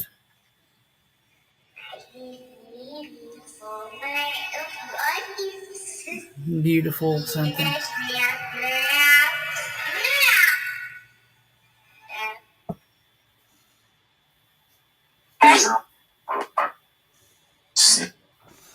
Okay, this is a different response than anything that we've ever gotten. Here we go. Are you using Listen, different we're equipment? listening to you. Go for it. Yeah, roll with it.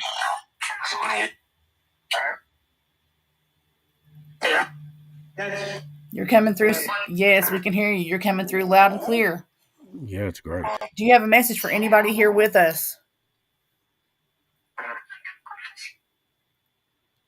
And even if they're not with us, maybe we can get a message to them.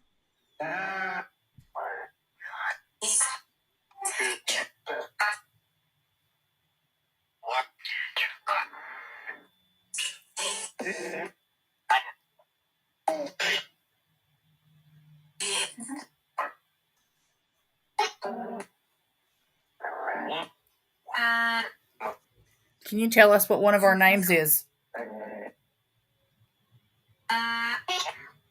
Chris. Lloyd. Great. Guess like all of our names. That's great. Yeah, I'm sure Lloyd loved that. Mom.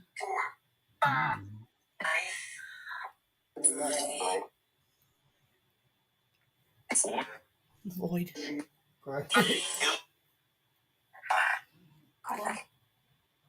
Now that you've said our names, what's your name?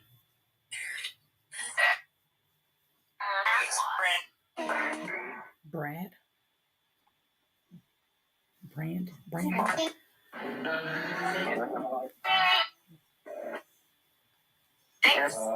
Thanks. Brienne. We can hear you, Brienne. Who's your message for?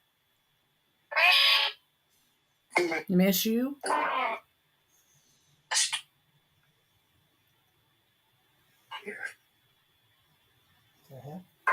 I'm here.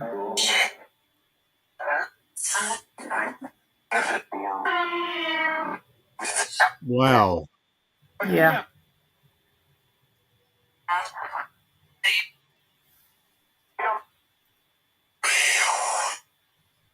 God, I said your name plain as day.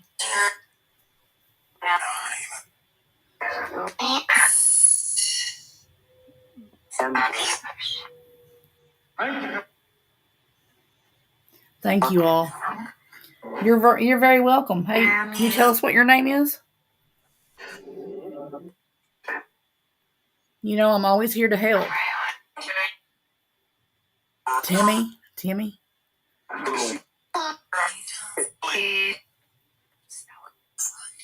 Who's with you, Timmy? Is there anybody with you?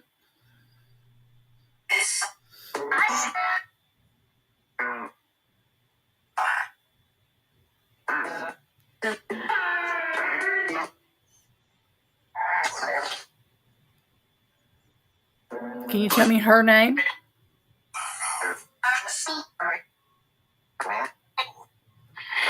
I heard that. Can you tell me her name one more time for a validation?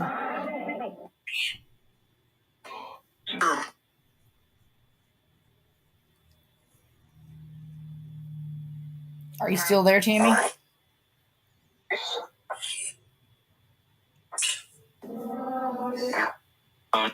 Yeah.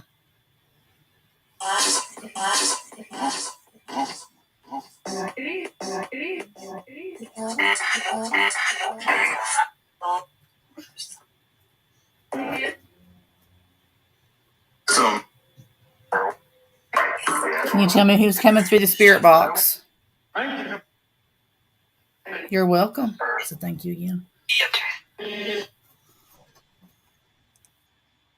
I said a minute ago I'm going to turn it off. Do you have any messages for anybody that's with us?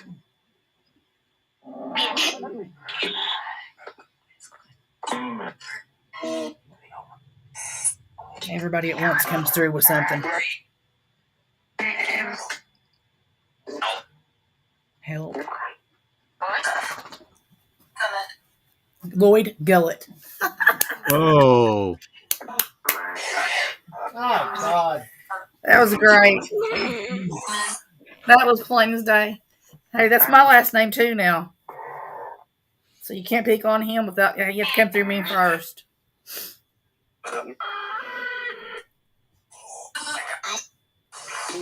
But you know that. Chris. Hey, what's Chris's last name?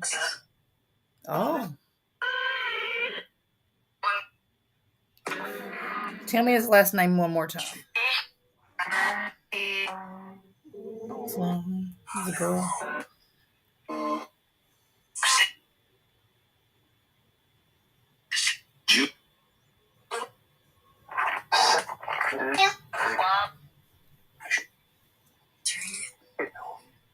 Can you all tell me what the boy in the box's first name is?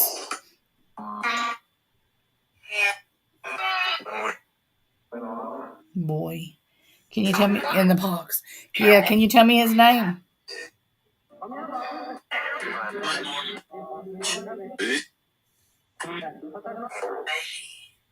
Baby.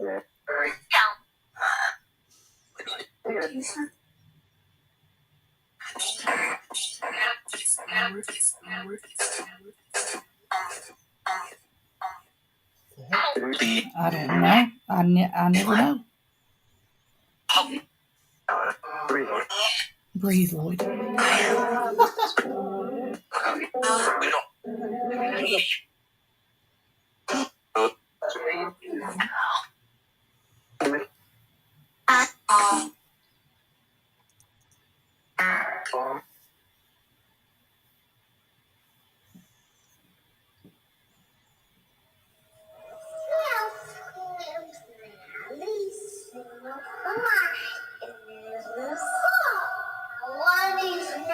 I love you.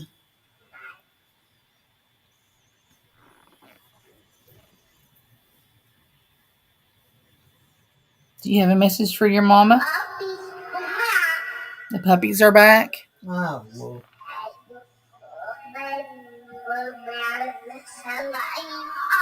Something about the baby.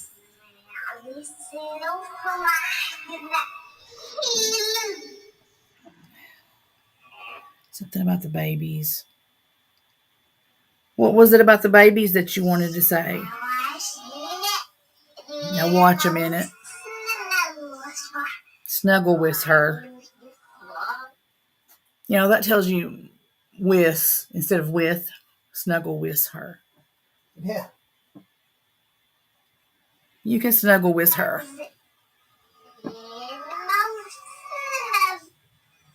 Give my mom my love.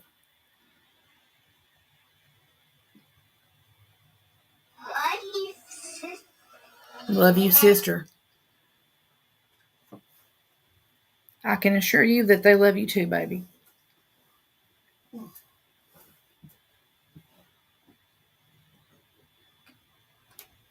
Anybody else want to come through?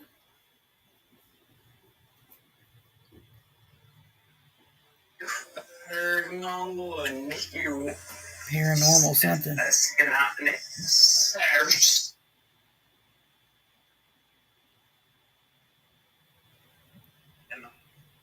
Hey, Mom.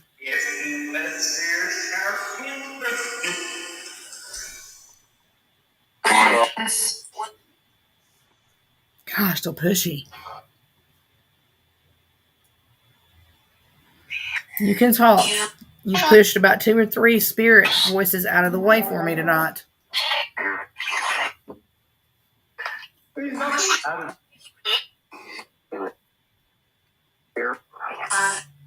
Are you here?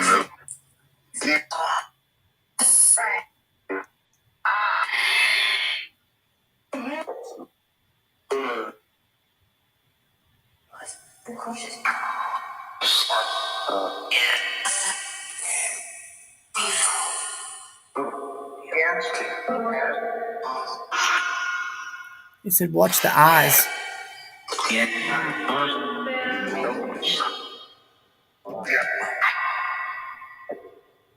I assume he was talking about the doll. Yeah, I'm guessing. Yes. Can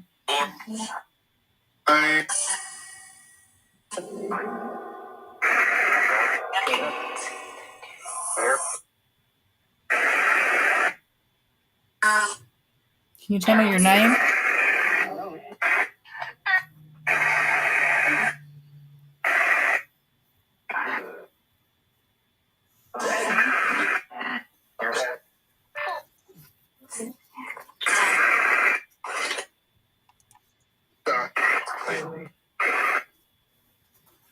It is very, very active tonight.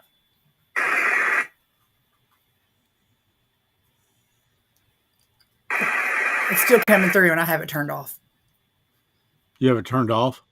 Yes. I have the little spirit box turned off over here.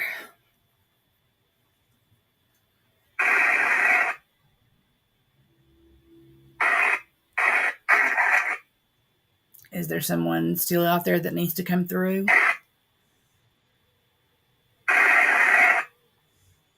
Because I don't know how you're coming through.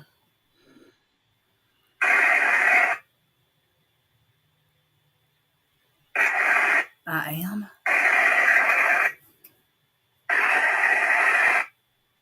It almost reminds me of like a CB or something.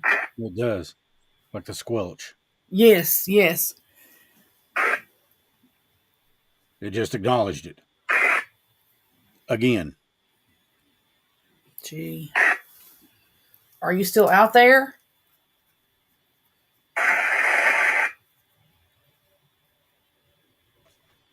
Give me.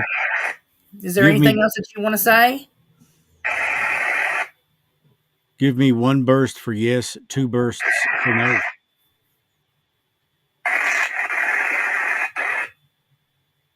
Wow.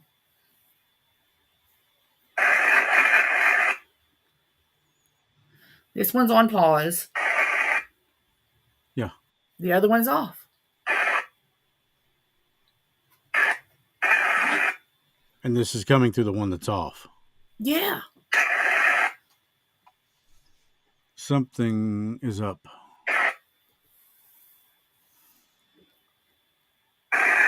Are you in here with us?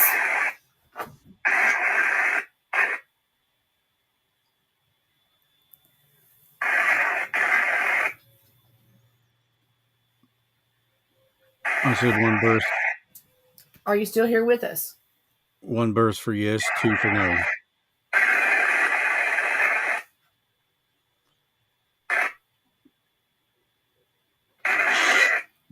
Yes. I said yes.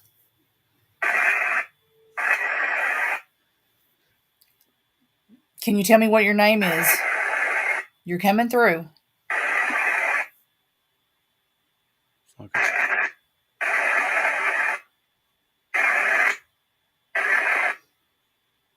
Jessica said that's a yes to me. It's like he's generating his own white noise.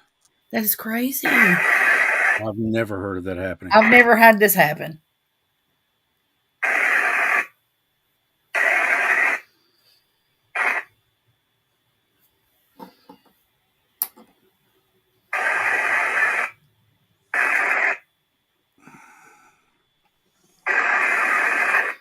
No kidding.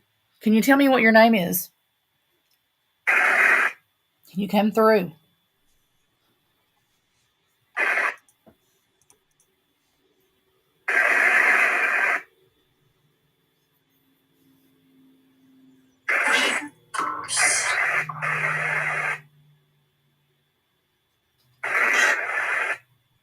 All right, I'm going to turn it back on.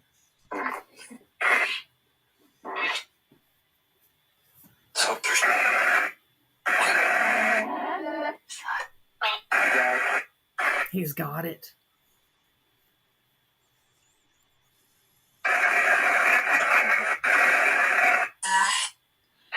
We can hear you still trying to come through for us. Can you give me a name?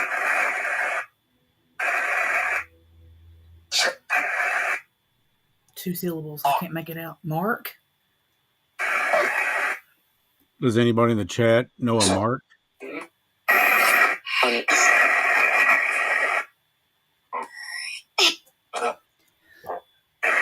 Sound like it. That was like a 2-syllable last word, last name, like minutes.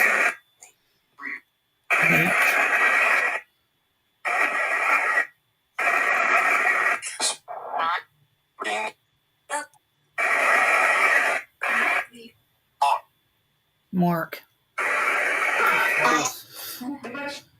Mark, we can hear you. Can you give me a yes if that's your name?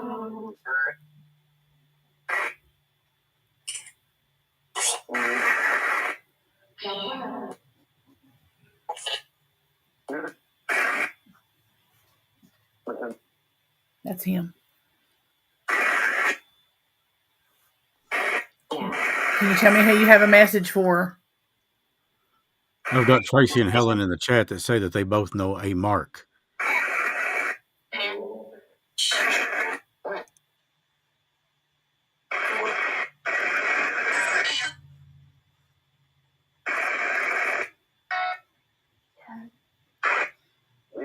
Him.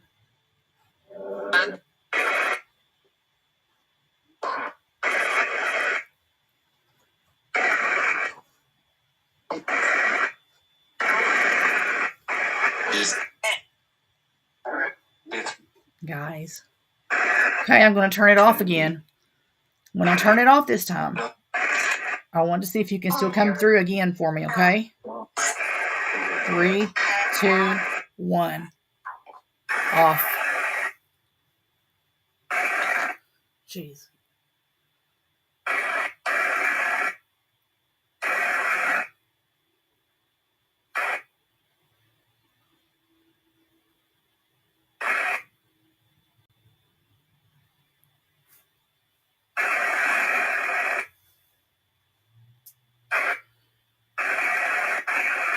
Can you talk back through this again?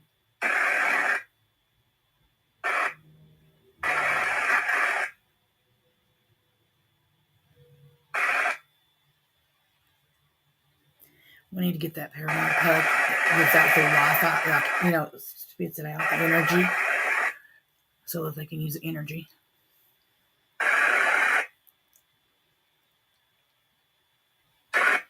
It puts out like a big deal of EMF. Mm-hmm. Puts it in the atmosphere. This is crazy. Now watch this. Now watch, I'm going to hit start again. Look, see this? Watch this. Hello?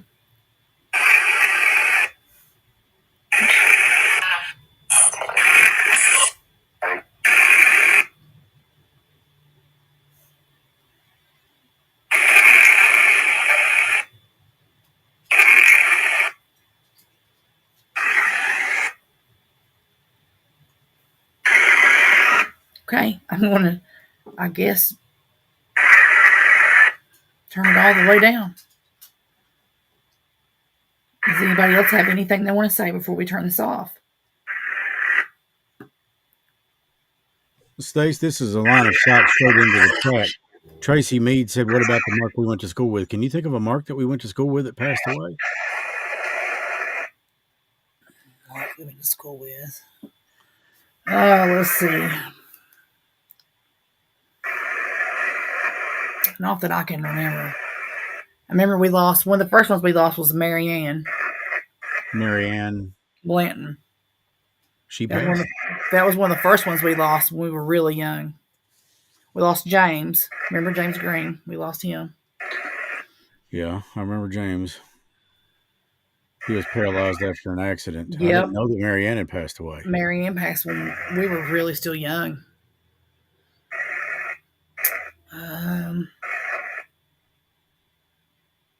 Well, we just lost Jessica not too long ago. Jessica Williams. I don't know if you remember her or not. Yeah, you do, because she started like first grade also there. Yeah.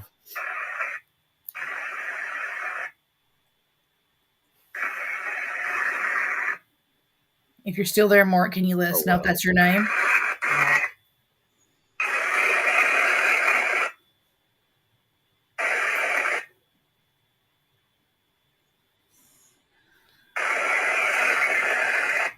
There's my buddy James Paul. Yeah, always glad to see James. He's a great guy. He's another part of the 606 Paranormal family. And he's actually, of course, I'm going to ask him while I got him on here, but like to have him in the film April that's coming up. Absolutely. I'm still trying to put my memory on this Mark person, though. Yep. Are you still there? I am.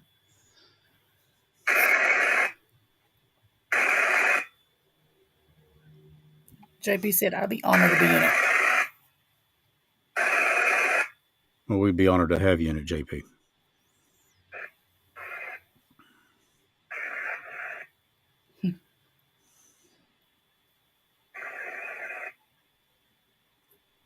That's wild. I know.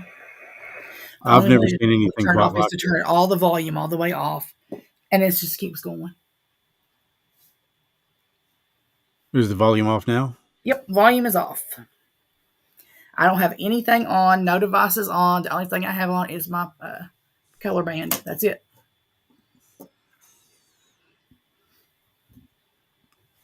Yeah, I'm going to turn the volume back up and let's see if we can go. Yeah. So even though it's off, it's on. Yeah, it's coming through. I have to agree, definitely. Is there somebody in our chat room that you want to speak to? Can you come through and tell me right now?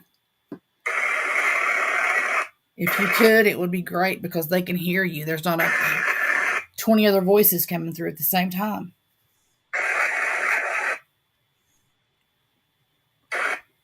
Tell her. Can you tell her? Tell her. What should I tell her?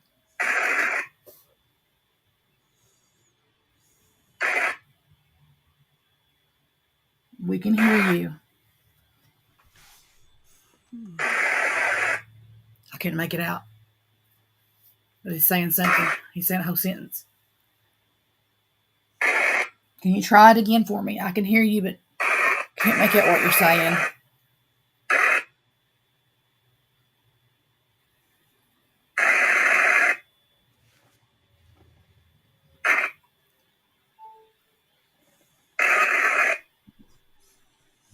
Yes, I can hear you. I could have swore it said Tracy.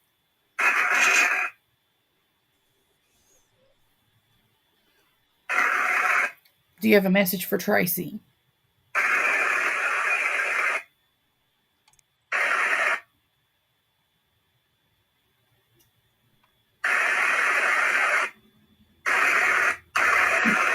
Let her know something. Can you tell me what I need to let her know?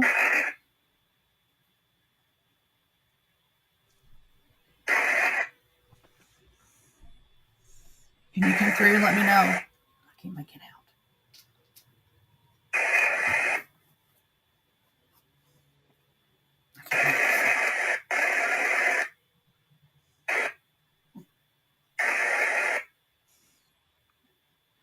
I want you to know anytime you want to come through and talk to me, I will listen for you.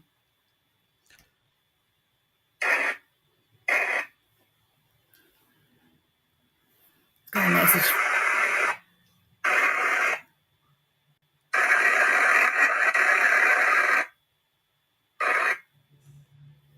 Something, tell her something. He says, can you hear me?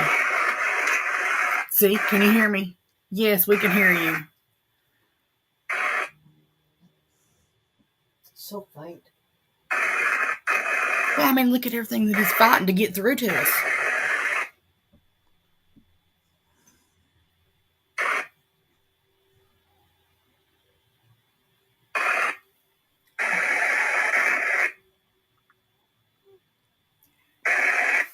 What do you need me to tell her?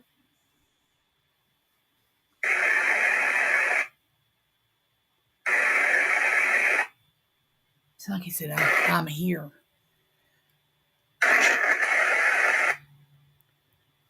Well, I heard some syllable. Something, my daughter.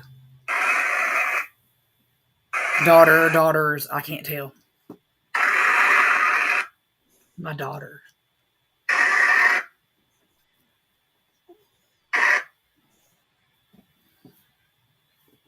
Do you have a message for your daughter?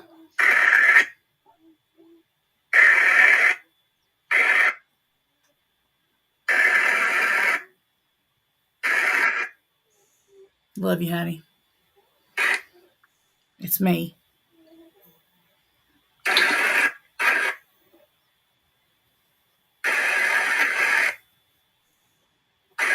I wish I could make it out better. I just can't.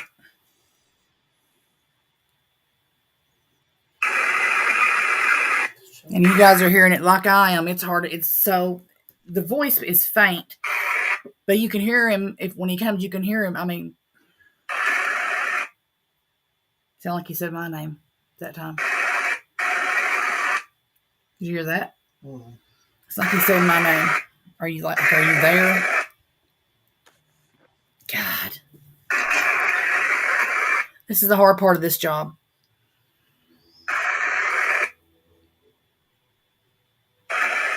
I have notebooks full of this stuff. If I turn on the spirit box again, can you come through for me? Whoa.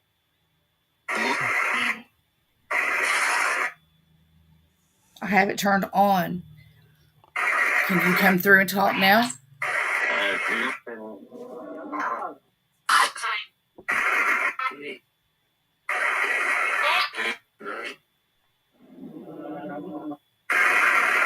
Can you let me know what your name is? Okay. Stand up, okay. It's like it's a dead guy. Alright. You know, almost sound like I heard one voice like said Buell. I can't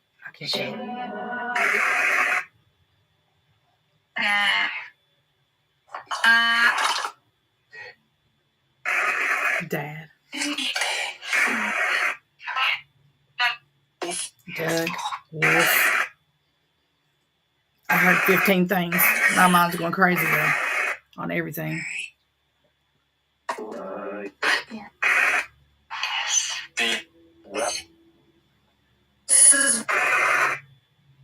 Okay, I'm going to turn this off. It's off. No countdown. Gosh.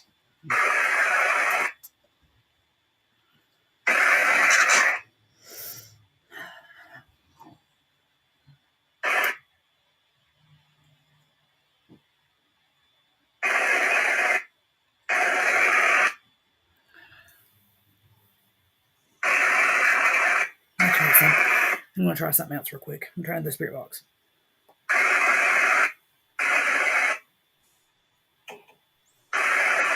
Let's see if it does that next time.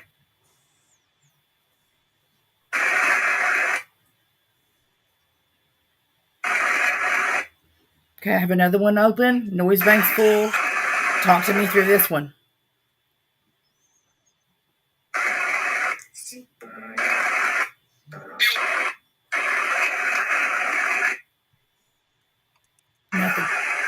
Nothing.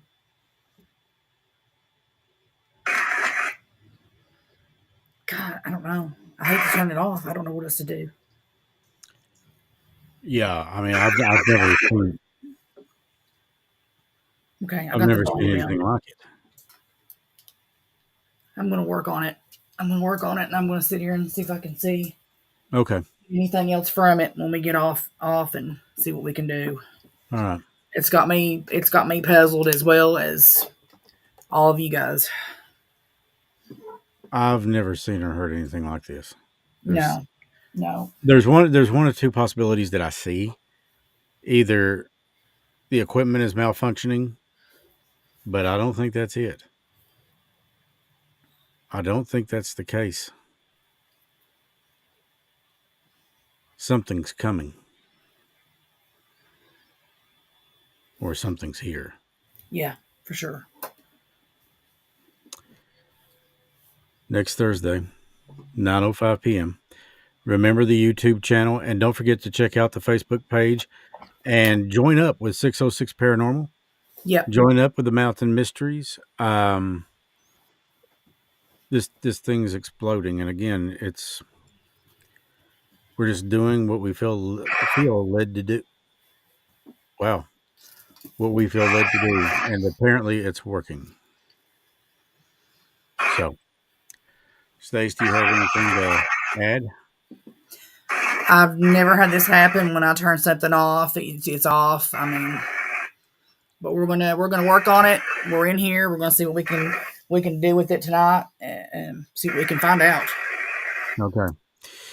So don't forget, check us out on YouTube and the Facebook pages, and there is the doll man.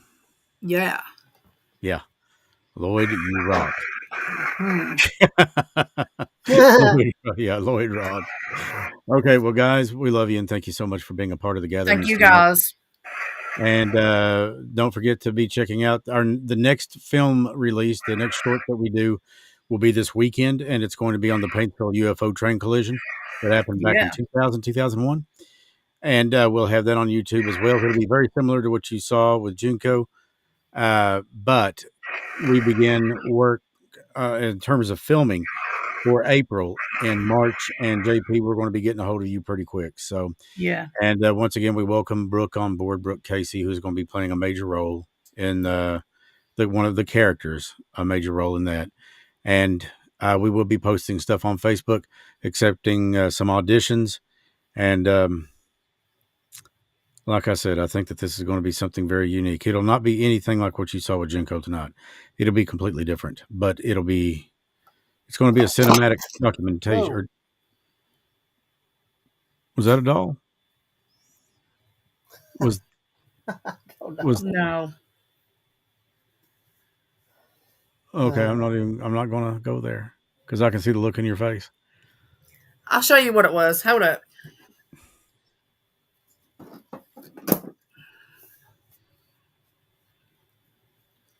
The picture. This just got knocked down. That's the 1800s picture. One of many that you've got, by the way. So the picture just took a tumble by itself. Uh-huh.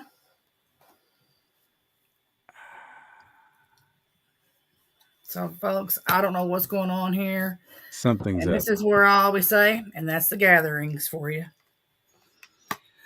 Tell your friends about it. Have them tune in next week, next Thursday at 9:05. YouTube. It's youtube.com// and then the little @ Chris Sloan Media. And I'm thinking maybe we run it on Facebook too. If I get enough requests for it, we'll continue, because it ain't about what I want. It's about what you want. And it's about getting these stories out there and getting these messages out there. So does that sound cool to you, Stace? Absolutely. All right. Well, I love you, dear. Love you too. Love to Lloyd. And You go do. check your draws.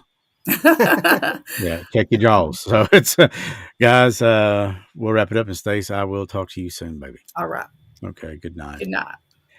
So, like I said, you never know what you're going to get on here. And we hope you enjoyed as much as you could. We hope you get what we're going with the videos on the gatherings. Audio is great, but when you put pictures to it, it can be better. We can always be better. I'm Chris Sloan, and I wish you all the very best. Have a wonderful, safe weekend.